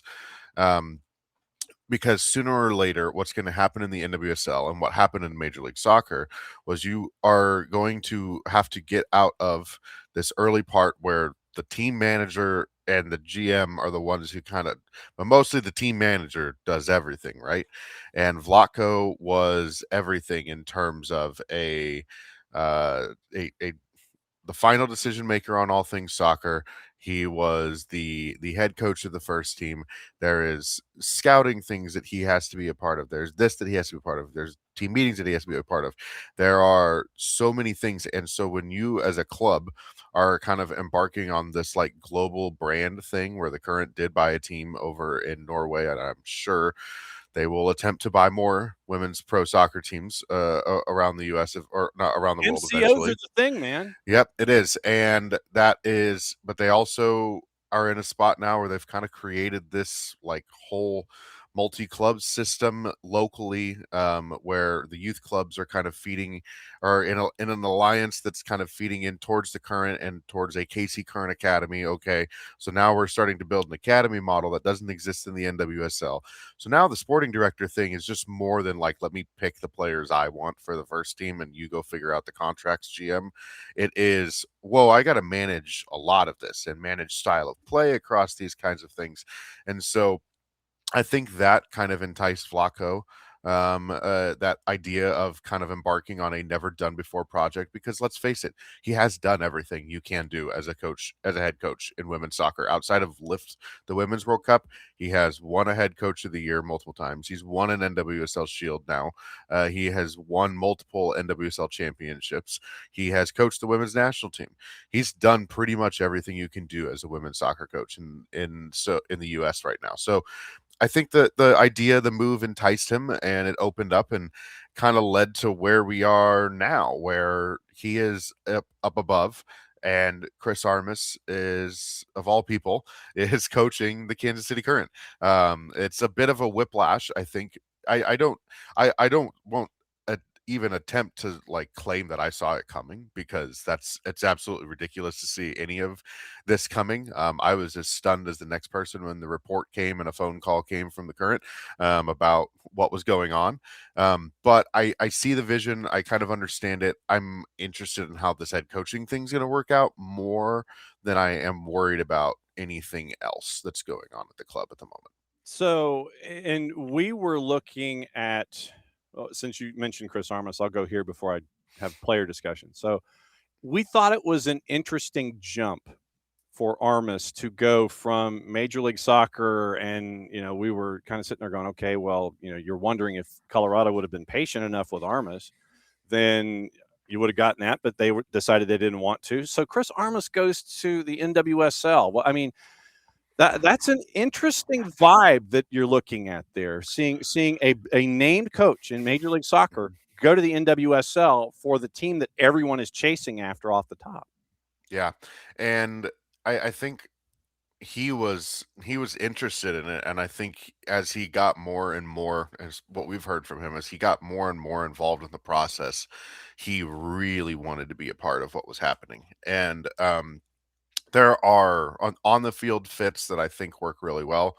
The off the field fit as a coach for women's soccer who has never coached women's soccer is a valid question mark. Not to say it can't work, not to say he won't figure it out and all of that, but it is something that is kind of stunning. And so it surprises you. He does have some women's soccer experience. I think he talked recently on the SoccerWise podcast that he was interested in college soccer as well, and had kind of applied into the men's at Penn State and applied into a few other things. It was just kind of intriguing to him. But the way this opportunity unfolded for him, I think it was something that he felt he couldn't pass up, in terms of he's coming into a place, and he kind of admitted this is the first place he's come into where the team is the top dog. Like everywhere else, the Red Bulls are the Red Bulls, right? In terms of at the time he took them over, yes, they were the top dog, but are they the top dog organizationally, right? Like they're not in. Whoever's coaching that team is not very well in control of that roster, for the most part, and has Red Bull from Germany and Austria kind of projecting what they think this team in New York should be doing back down to them. He goes to Colorado, where Colorado has been a dumpster fire for a couple of years, and immediately takes him to the playoffs and spent 2 weeks. In the entire 2 years, the Colorado Rapids were only out of a playoff spot for 2 weeks, and that was the 2 weeks that knocked him out at the end of the season. And he ends up without the job sticking there, and he had to do a lot to not only get them to invest the right way. He comes into a place that's already saying we're already going to invest heavily for players. We have very good global scouting. We are the best team in the league by right now a long shot, at least were last year on paper. And so he comes into a project that is, the roster's kind of going a little bit of I wouldn't say an upheaval, but there's like a little bit of change going on at the bottom end of the roster that's bringing in a lot of new depth and new faces. But for the most part, 9 of 11 starters that were back from the best team in NWSL are going to be back this season, eventually, and they will also have another player that wasn't starting that probably would have been a starter on at least 8 or 9 other NWSL teams that's going to be taking one of those starters that left spot. So really 10 of 11 high quality players from the team that just set the points record. I think he's hit roster wise, he's set up for success. And so all it's going to come down to is whether or not he learns the nuances and kind of understands the way the NWSL is and how it differs at times from the men's league, and different tactical choices might need to be made later in games because of how the NWSL is than how you would do it in the MLS. And so those kinds of things will present those challenges, and it'll be interesting to see how he navigates them. Is there any kind of an update on Timo Chawinga? Because I know that the news wasn't good that came out recently where she may not be ready from match day 1 coming up this season.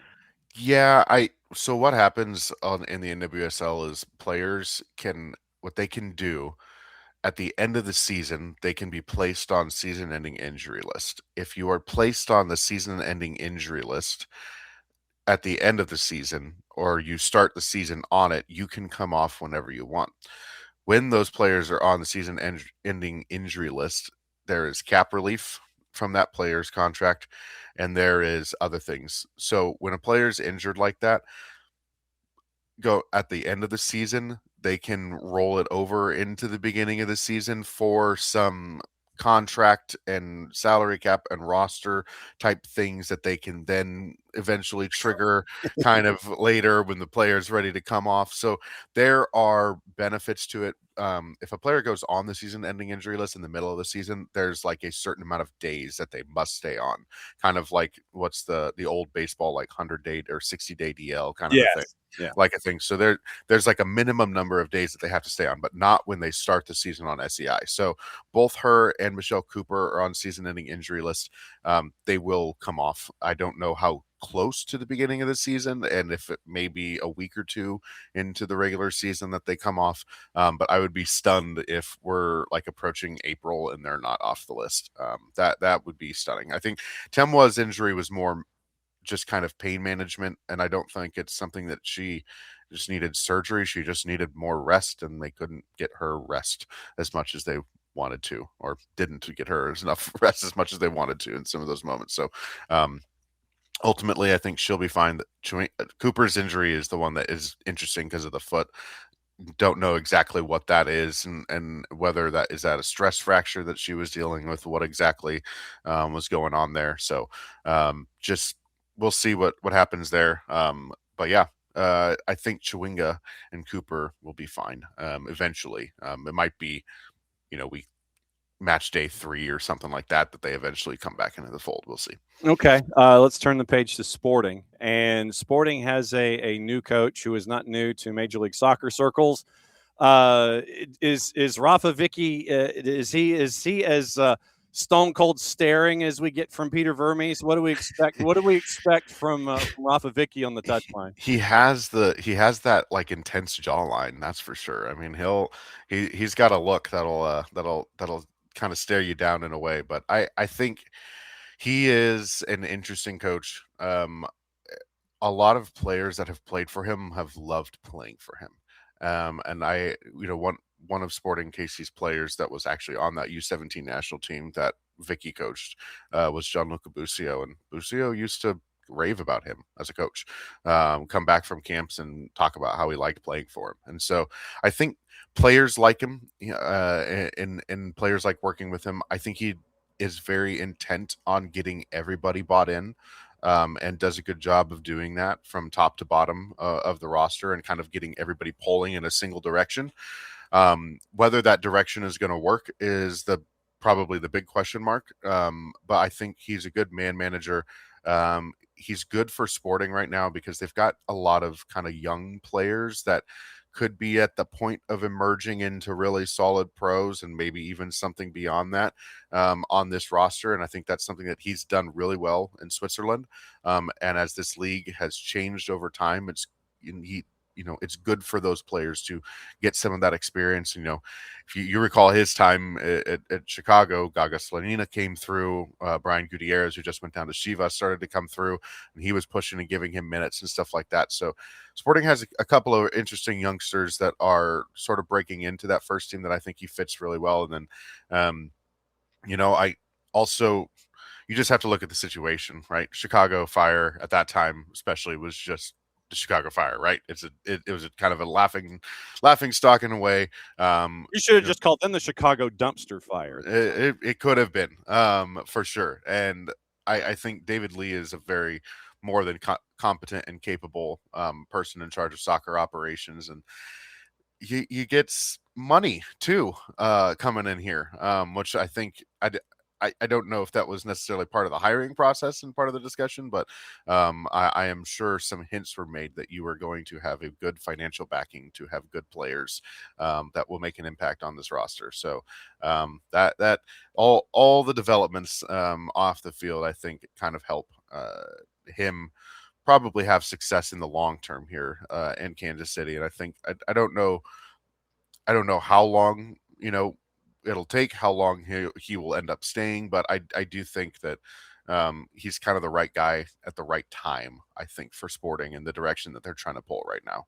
Daniel Sperry, Kansas City Star, hanging out with us for the first time in a while. We will discuss the lid that he is wearing at the end of the segment because that was the last time that he was on with us. It was very, very new in the process for him. We'll ask him about that as well. So David Lee at the press conference says, yeah, we're looking at like double-digit acquisitions, 10 to 12 new dudes coming in. I mean, once everybody's jaw, I imagine, was brought up off of the press conference floor, it's like, okay, that's an ish load of turnover. What is that going to look like? Any clues? Well, they need defenders and midfielders, really. I mean, that's kind of where they're at. They've already made one acquisition, of course. If you saw, Calvin Harris was signed last week as a free agent. I think he brings, I know it's funny, I say they need defenders and midfielders, and they brought in a striker, attacker kind of a player. And I was like, great, way to go. We need wingers, right?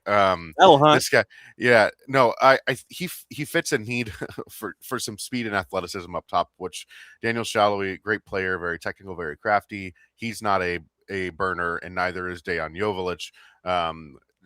I think it's just something different than the typical cut inside, look for my shot, left-footed right winger that Sporting have had for a long time. And I think he's someone that will actually, in the long run, kind of be good for Joveljic, and the type of spots that he can get to and the type of service that he can provide will be good for the ultimate poacher in Joveljic there. So that's a good signing. There have been reports out of Peru that they have finalized a deal with a left back. His name's Cesar Inga, and he's kind of made his full integration. He's 23 years old, made a good integration into the Peruvian national team, had a really strong year at Universitario, which is the major club down there in Peru. And it seems like he is heading to Sporting Kansas City. It's not quite as done as it might be reported in Peru, but I would be stunned if he didn't end up with an announcement probably later this week on him. But he's a really strong defender, left back. And then I think it'll be about getting some experience onto that back line. I think they need a couple of defenders. They've got a few MLS previous defenders in their training camp. Ethan Bartlow from Houston Dynamo is probably the one with the most match appearances. That's intriguing, as well as a guy named Wyatt Meyer from Nashville SC. But yeah, I think they're looking for someone that can kind of play on the left side of that back line, left footer. And so I'd be interested to see what they bring in, but they have multiple U22 initiative slots open too. And so I wouldn't be surprised if they use them in the midfield and maybe try another premium one on the attacking side. I wouldn't be surprised though if they do start with 2 and 3, because they will. David Lee has been very, very vocal about them going with the 2 and 4 model in general, just for the allocation money. But if they just go 2 and 3, they don't put it on themselves to make 4 U22 signings, which is pretty difficult in trying to make that many already. Also gives them the flexibility come the summer window that if they're sitting in a spot that they really like and they say, okay, this DP from the World Cup just became available, we can pull this trigger. We don't have to boot anybody off the roster. We get him in and we're good to go. So I don't think they will kind of fully fill up that load, but I for sure expect at least a couple of U22 signings as part of this crop in this window. So they've got to get active.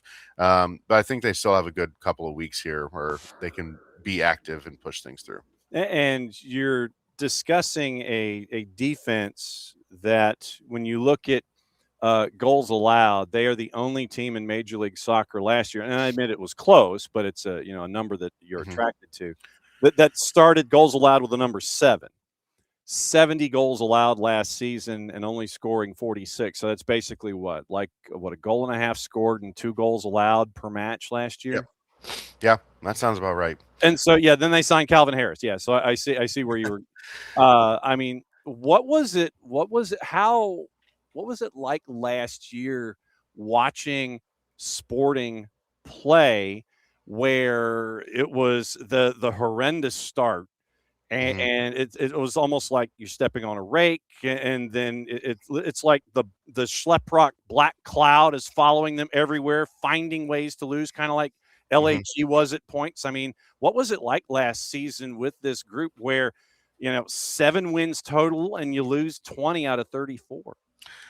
It was tough. I mean, I think that it kind of took a toll, but I think because there were so many players coming off the books, I think there was just a lot of question marks too. Like by the end of the season, I think when it was clear that they were out, I mean, you could kind of tell who was in on staying and who was ready to get out. And it's just is an odd spot to be in, especially for a club like that. That's just kind of feels like they're kind of wasting a year away at times. But then you have players who are going to be around long term that are pulling really hard in that direction forward. And I think that's something that it was just an odd mix. And I wouldn't say the locker room was ever lost in a way, because dudes still enjoyed each other. There wasn't a whole lot of fighting and bickering and stuff like that. I think they just kind of recognized they were where they were. But there was a stretch there, from when Peter got fired to, I think it was that they started having to play. It was a stretch of here's Vancouver, here's Seattle, here's the Seattle again on the road, here's all these really good teams, and you're and New York City was in there, Charlotte was in there, and there was just a stretch of really top level teams, and they had finally won 2 of their last 3 games, and they were within points of the playoff game with about the playoff line with around 10 games to go. And then after that, they got smoked in most of those games against the big teams. And it was kind of a bit of a pretty good reality check. The hard one, I think, was a game like San Diego. San Diego came to Kansas City and Sporting played them off the park, and yet San Diego got 2 really good counterattacking goals in the 2 moments that they needed, and Sporting couldn't put one over the line. And you're sitting there okay, this is it. This is the difference, right? And so you could see that. I think there's a lot of good things on this roster, because at moments they really could play people off the park. There were stretches of games where I'm who are these guys? They're world beaters. And then for 30 minutes, and then the next 15 minutes, you're just ripping your hair out thinking, what the heck are you doing? So I think they're an interesting group that has the potential to do some really good things, especially the young players that got a lot of experience last year, like Jacob Bartlett, Jansen Miller, Ian James, as a young 17-year-old center back that you're going to hear a lot about in the next couple of years. I think just his physicality, his pace, he has all of the physical tools and is really starting to bring the intangible assets that you need as a center back at a very young age. I think he's going to be a really big prospect going forward, not only just for Sporting Kansas City, but in the U.S. youth system as well. There's a couple others that are coming through the academy that may not be on homegrown deals yet, that probably will. So there's this interesting young core that's somewhat pushing through. Jake Davis as well. John Polskamp was the youngest starter that Sporting has had at the goalkeeper position in a very long time.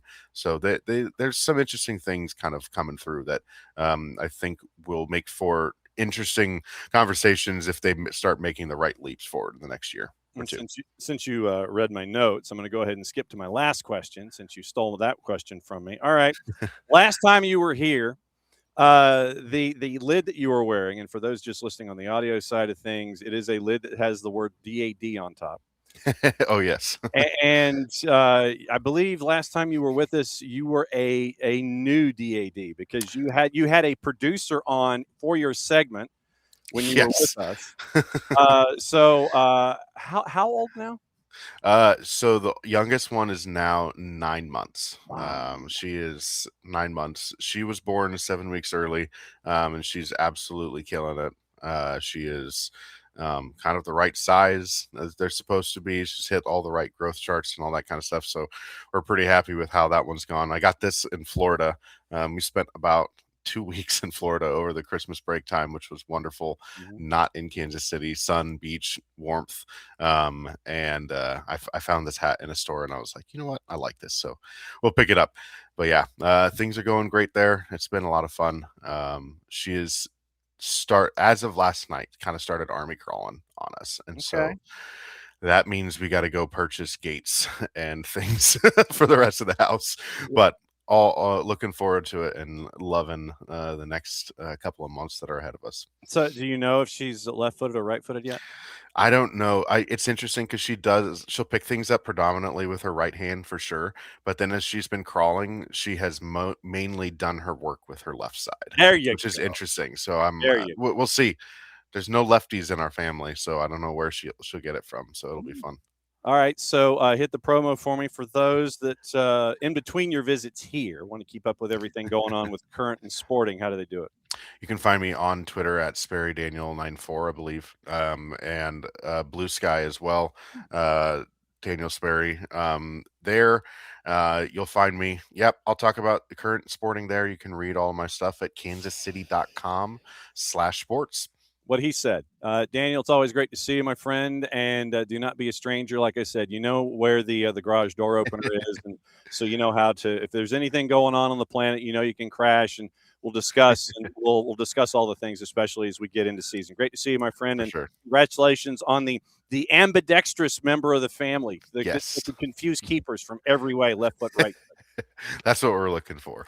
Thanks, man. You bet. Daniel Sperry, everybody. Great to see you. And there we go. So Daniel's going to go back to being a dad until he has another deadline to file. It's like, we got to work that left foot. Work that, get the lefty in there. But I will say this. If she's got lefty and righty going, she's going to confuse it. She won't even have to go to camp to figure out how to. It's like, all right, what's your weaker foot? Don't have one, bruh. Hit me. It's pretty much how it's going to be. So great to catch up with Daniel and see what's going on there in Kansas City, because a bunch of different things going on, like I said, with the current and with sporting and with a 9-month-old. And so it was great to catch up with him. All right. So what do we have left on the table other than what to watch, where to watch it, how to watch it? Yes, we have to discuss this. With what went down, and I will go through and catch up with all of you folks and on all of your thoughts. Have a marvelous Monday yourself, Abby, and don't go anywhere near the Hard Rock. Considering there's going to be like 98,000 people there, don't go near the Hard Rock. All right. We talked about Thomas Frank, but we didn't have the chance to catch up about Oliver Glasner. So Sky put together, and this is like the shortened version of everything that he was saying that got him all mad. And we're going to have news on the backside of this as to solidifying reasons why he really is mad. So Oliver Glasner, he's like, he drops the bomb during the show on Friday that he's out at the end of the year. My contract's over. I'm not coming back. So, okay, we get it. But they had been mentioning this as far back as like October, November. So then they lose to Sunderland on the weekend. And he just opens up. He literally just, grabs the howitzer and just starts loading shells. And so here's the greatest hits of his post-match presser, courtesy of our friends at Sky Sports News, about how hot Oliver Glasner is about the state of affairs right now at Crystal Palace.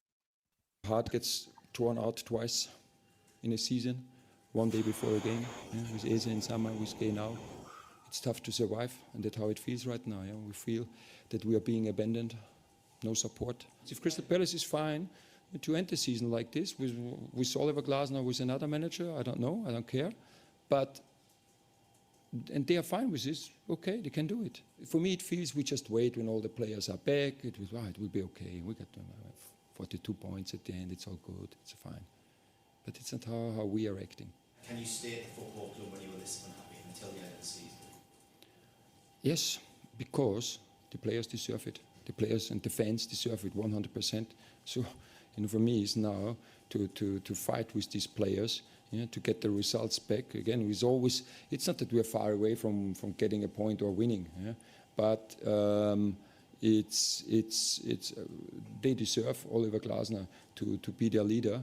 And this is, but for me, and also to protect them, then I have to say it in public, because just saying it behind closed doors obviously makes no sense. When I arrived and watched the team, and you will agree, the best 4 players before we arrived, with Olise, Eze, and the 2 centre backs, with Andersen and most experienced one and Mark Gay. They have gone now. That's tough for every club in the world, for every club.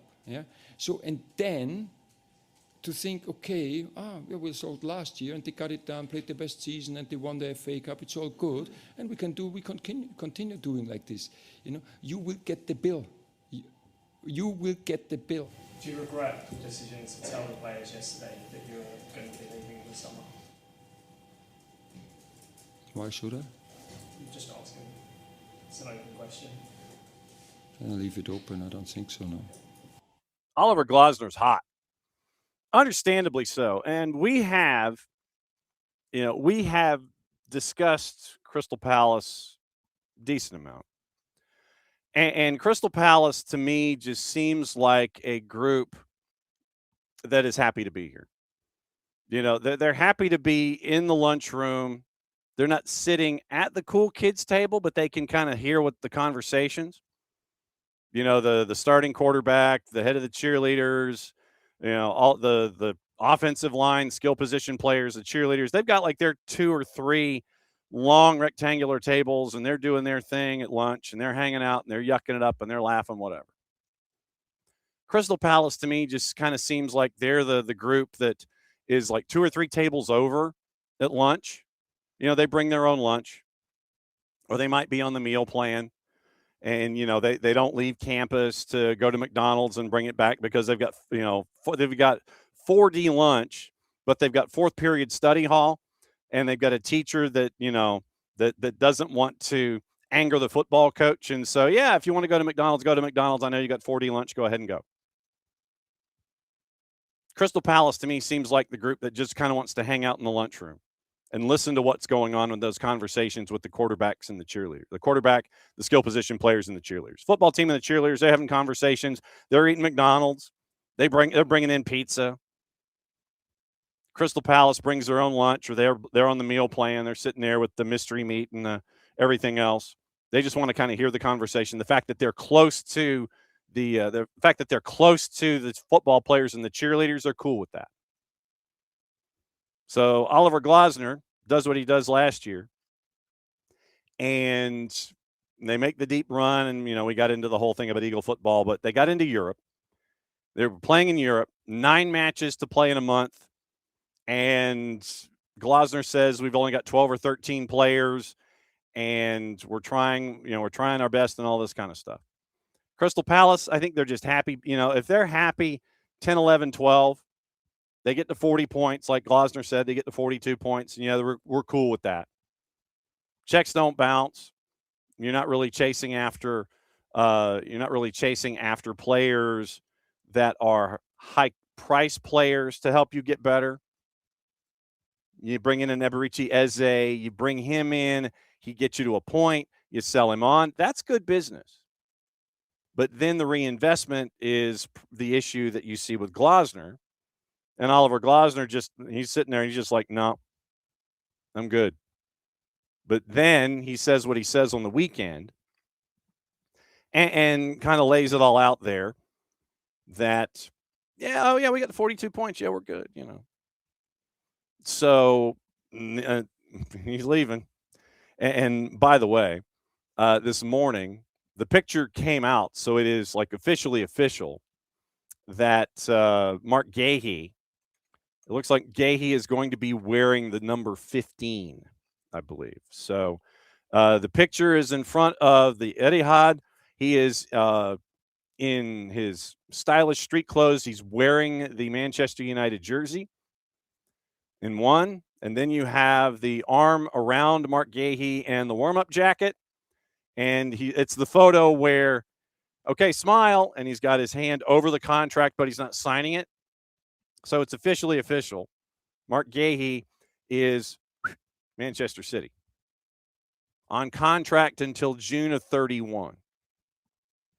Quoting Gahey, I am now at the best club in England. Crystal Palace a half hour ago. We can confirm that Mark Gahey has joined Manchester City on a permanent transfer. Thank you for everything, Mark. Handshakes with Omar Marmoush.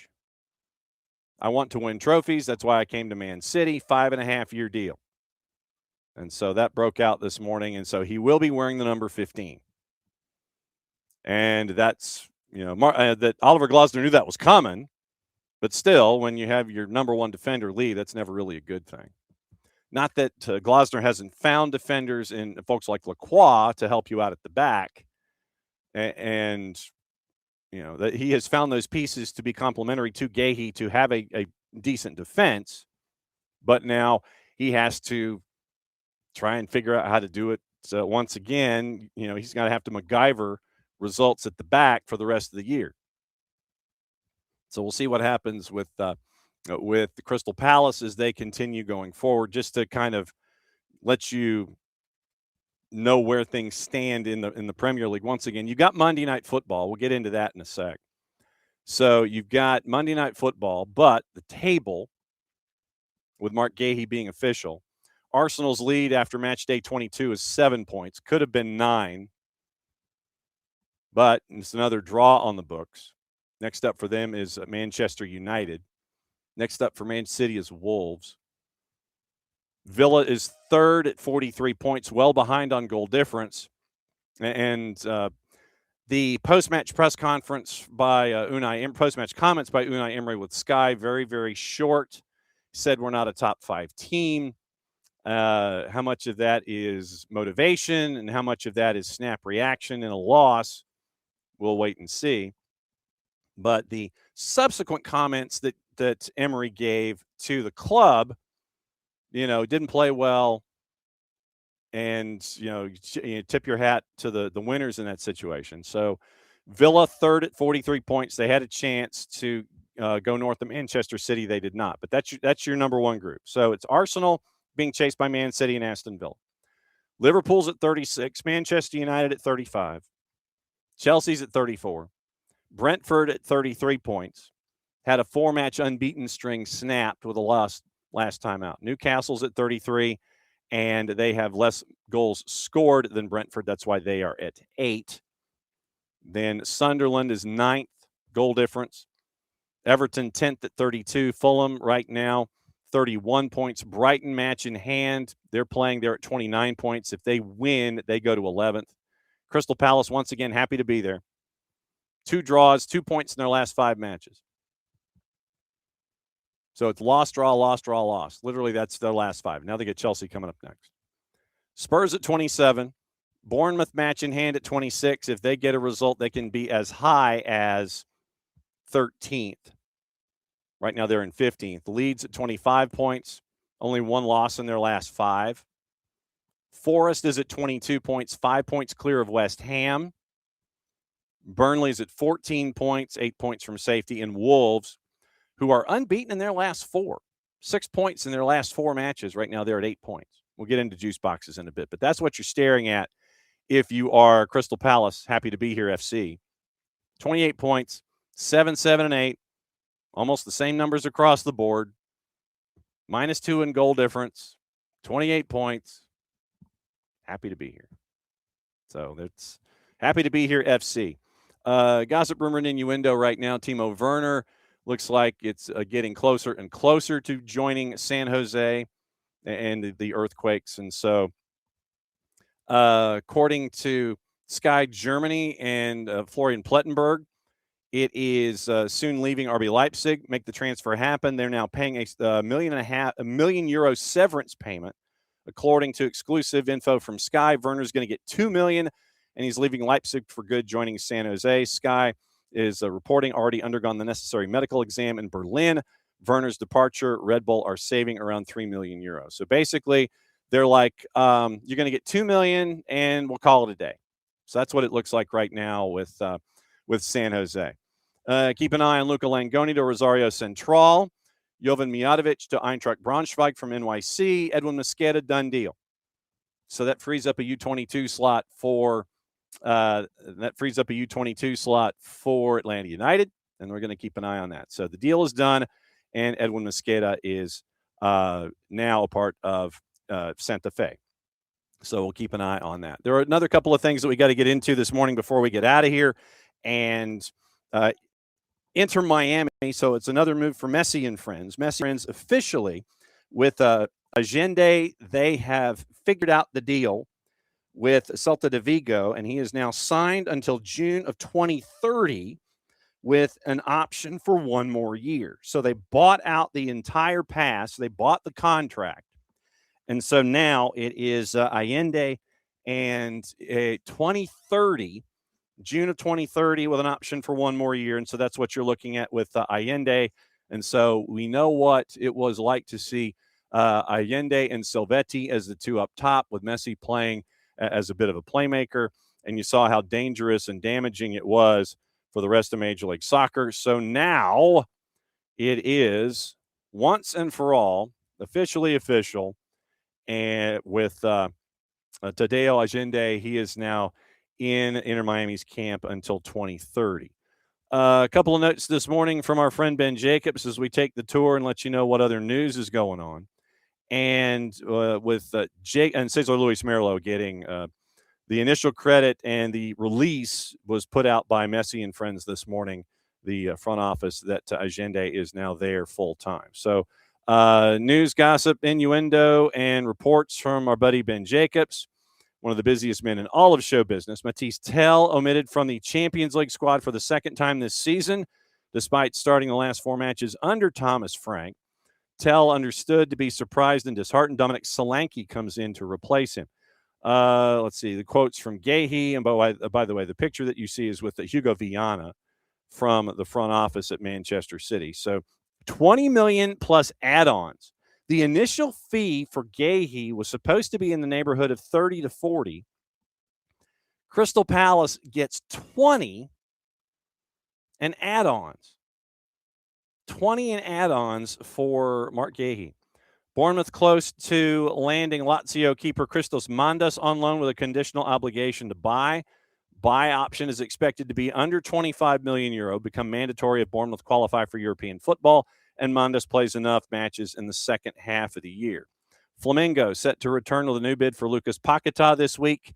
The Brazilian side is pushing to sign him now. Once again, remember, it was 40, and that was a 40 million euro initially rejected. The 28-year-old has agreed on terms on a 4-year contract if West Ham decide to sell.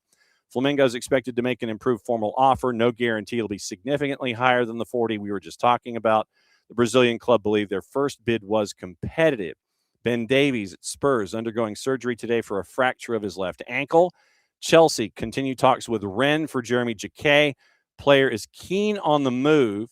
Rennes want more than the 64 million euro they sold Jeremy Doku for. The French defender is Chelsea's priority for now. Last week on TalkSport, Ben Jacobs, Alex Crook. Other options Chelsea could explore are Como's Jacobo Ramon and Bournemouth's Marcos Senesi. Ramon is tough to pull off as he only joined Como over the summer. Real have a buyback clause and have not ruled out triggering it at the end of the season. Senesi is a free agent this summer. Bournemouth haven't had any approach from Chelsea or any other clubs as of yet. Keeler La Madrid set to join West Ham on loan from Deportivo La Guaira. 22-year-old given permission to undergo a medical, which is going to take place in Paris. Birmingham City have an agreement in place to sign Brighton striker Ibrahim Osman on loan. And so we'll keep an eye on that. Once again, we mentioned the whole Thomas Frank situation. Spurs, according to Jacobs, are already exploring other candidates in case an imminent change is made. So job remains at serious risk, according to our buddy Ben Jacobs. And so keeping an eye on that as well with him this morning. Callum Wilson set to stay at West Ham following his late winner at Spurs on Saturday. As sources have relayed in England, started talks to terminate, but the Newcastle striker is now expected to remain at West Ham. So we'll find out what happens there and see how that continues. He had passed his medical yesterday, so that was the news that was there. Let me check other way all the other gossip, rumor, and innuendo that we might have this morning before we get into what to watch, how to watch it, and where to watch it. Deloitte Football Money League has come out with their new top-ranked women's football clubs, and it is strictly European.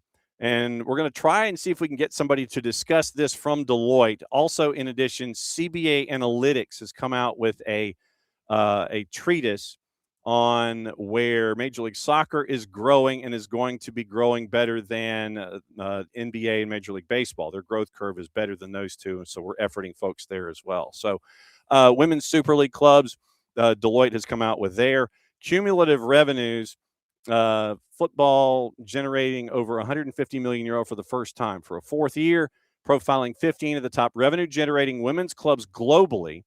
In another record-breaking year, clubs report average revenues in excess of 10 million euro for the first time. Cumulative revenues of 158 million, marking an increase of 35% on last year's total. Now, to let you know who their top ones are, it is Arsenal, and it's Arsenal, Chelsea, Barca, Man City, and it's like literally the top three. They're the only ones that are, in Deloitte's eyes, north of 22 million euro. Then you've got three that are also in 12 to 13 million euro range: City, United, Real Madrid. Then the others that are the top 15 are all from 3 million euro to 8 million euro: Villa, Liverpool, Bayern Munich, Spurs, Eintracht Frankfurt, PSG, Everton, Sanfrecce, Hiroshima, Regina, and Inter Milan. So those are the top 15, the top Football Money League 26 women's clubs. And what I want to ask about the Sports Business Group is, where does the NWSL come in? If Angel City is evaluated at the figures that they are, nine figures to the left of the decimal, I know that a lot of it has to do with revenue generation and what you are looking at from TV revenue and such. It is match day revenue, broadcast revenue, and commercial revenue. So it would be the revenue of women's football. Okay. So the revenue of women's football clubs in other key markets, Australia, Sweden, and the U.S., was not made available, so it's not included in the analysis. So rankings focused on competing in key football leagues: England, France, Germany, Italy, Spain, Portugal, Norway, Brazil, and Japan, for which information was available. So Australia, Sweden, and the U.S., their numbers were not made available to Deloitte for this survey, but I still want to track them down and try and find out what came in piecing this together. So we'll keep an eye on all of that. Also, let's see. Let's go to the other gossip, rumor, and innuendo that's on the board, and we will find out what else are we missing here. So that, and we go here, and we go here. So let's see if we missed anything this morning. All right. Chelsea vindicated to Real Madrid they would sell Enzo Fernandez this year. United prepared to rival Napoli and Atletico de Madrid for João Gomes from Wolves. Nottingham Forest Elliot Anderson and Crystal Palace's Adam Wharton also on United's list of targets for the summer. Spurs and Manchester United have made contact with former Barca manager Xavi Hernandez. Forest in talks with Napoli over a loan deal for striker Lorenzo Luca, who could join permanently. That's from Fabrizio Romano. Crystal Palace have rejected Juve's approach for Jean-Philippe Mateta. That's from Calcio Mercato. Barcelona looking at Mikel Arteta and Luis Enrique as future candidates to manage the club, but they want Hansi Flick to stay as long as possible, the RAO Sport. Bournemouth and West Ham interested in Real Betis swinger Pablo Garcia, 19, prepared to pay the £26 million buyout clause. Zinchenko at Arsenal, scheduled to have a medical before a loan move to Ajax. Besiktas set to pay Wolves £13 million for defender Emmanuel Agbadou, including a loan fee and a mandatory purchase. That comes from Turkey. Everton and Fulham leading contenders for Wolfsburg's winger Patrick Wimmer. Leeds negotiating with Werder Bremen over a £13 million move for Austrian midfielder Romano Schmidt from Fabrizio Romano. Jeremy Monga, 16-year-old English winger with Leicester. Chelsea and Manchester City are interested. Feyenoord's Anis Haj Musa at forward being monitored by Chelsea, Marseille, and Benfica. Florian Plettenberg with that. Sevilla want to sign Everton and Scotland defender Nathan Patterson. That is on Football Insider. Manchester United adding a £30 million deal for Middlesbrough midfielder Hayden Hackney, who could be reunited with Michael Carrick. Spurs and Everton also interested there as well. Italian midfielder looking to Watford. Coventry City diverting a striker to QPR for £500,000. Birmingham City, August Priest. The Blues looking at Ibrahim Osman. Portsmouth, 6 figures, looking at a defender. Let's see, Sheffield Wednesday, Stoke, Swansea, and Millwall. Okay, so that looks like that covers everything with the rumor mill, or at least the report mill. The team that I was trying to find out with the Kansas City Current, Danish club HB Køge. And HB Køge split their men's team and their women's team, and the Current were just like, no, we'll just take the women's team. And so Angie and Chris Long, they want to do the MCO thing. You mentioned Daniel Sperry had mentioned that. And I was trying to figure out who it was that they had picked up, but they picked up HB Køge, and that is now a part of their model. So we'll keep an eye on that. And that was back in late May when that transaction was picked up. So you've got that this morning. Let me check domestic before we get out of here and see if there's anything that we might have missed. Tomorrow, probably going to take the tour around AFCON and take the tour around training camps in Major League Soccer. So we'll find out what's going on there. We're also efforting guests and things, and we will definitely keep you posted on all of that stuff. Let's see. We mentioned Tadeo Agende set a new MLS postseason goals record with 9. So Agende is there. He will not be a DP as currently planned. So high TAM Allende until 2030. That's pretty strong. According to sources to Tommy Scoops, Orlando City's in advanced talks to sign Brazilian youth international CB Iago from Flamengo. GE Globo was first to report, not agreed to yet. Talks are going on. He'd be a U22. He captained Brazil at the U20. So you've got that move there that is also up. St. Louis City finalizing a deal to sign Mamadou Mbake Fall from Barca. Number of MLS teams wanted. St. Louis get it done. It looks like 60 apps with Barcelona's B side. So Mamadou Mbake Fall to St. Louis City. And also over the weekend, Messi and friends in the final stages of signing Mexico international forward Herman Berterame from Monterrey. And it looks like it's a $15 million fee. Details of Berterame and the clubs to be sorted. He would be the third DP. Paul Tenorio, first one to break that news. So that's looks like that's the news and all the news that is fit to print this morning. We talked about Oceania. We talked about AFCON, talked about Oliver Glasner, talked about head injuries and possible rule changes. And looks like that is going to do it for this morning. So when we come back, we're going to come back tonight, 8 o'clock. It is soccer over there. All of the shenanigans and foolishness that would normally be associated with it. I'll be glad to be back while we are kind of watching the football championship game that is going on at the same time. And we'll keep an eye on all of that. Now, what to watch, where to watch it, how to watch it from our friends at Fanatis, fntz.co/soccer down here. That link is important. Helps them, helps us, and helps you by adding more matches to everything you're already watching. With Fanatis, you get BN, home of AFCON, along with TAC, matches from Argentina, more leagues from across South America, all in one place. One subscription, one home. fntz.co/soccer down here for our friends at Fanatis. BN and BN in Espanol, which you can get on Fanatis.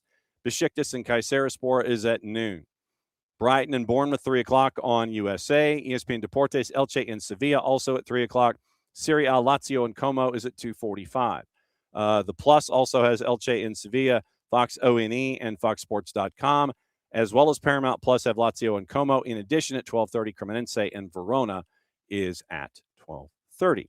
Fanatis, fntz.co/soccer down here gives you everything that you're looking for when it comes to all the leagues that you don't have access to. You probably can get more of them at Fanatis, so it'll be good to, like I said, full disclosure, I'm a subscriber, so I'm watching South American soccer and all the things that they have posted on a daily basis when it's there in front of me.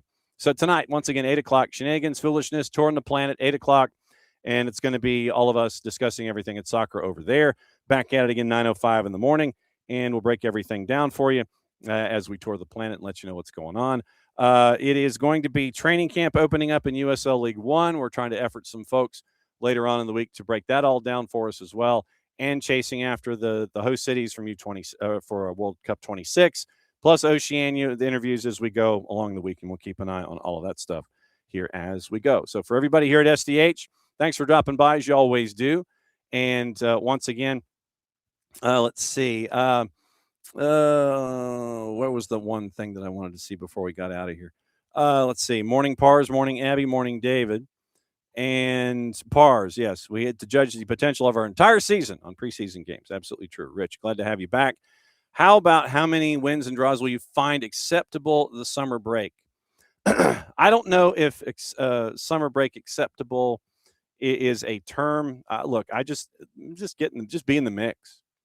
Be in the mix and be competitive. Like I said, I don't know what that number is, but be in the mix and be competitive and be a part of the discussion in the Eastern Conference. That's what I'm staring at. So we'll see what that happens. Thanks to Abe. Thanks to Bart. Thanks to Daniel Sperry, the DAD.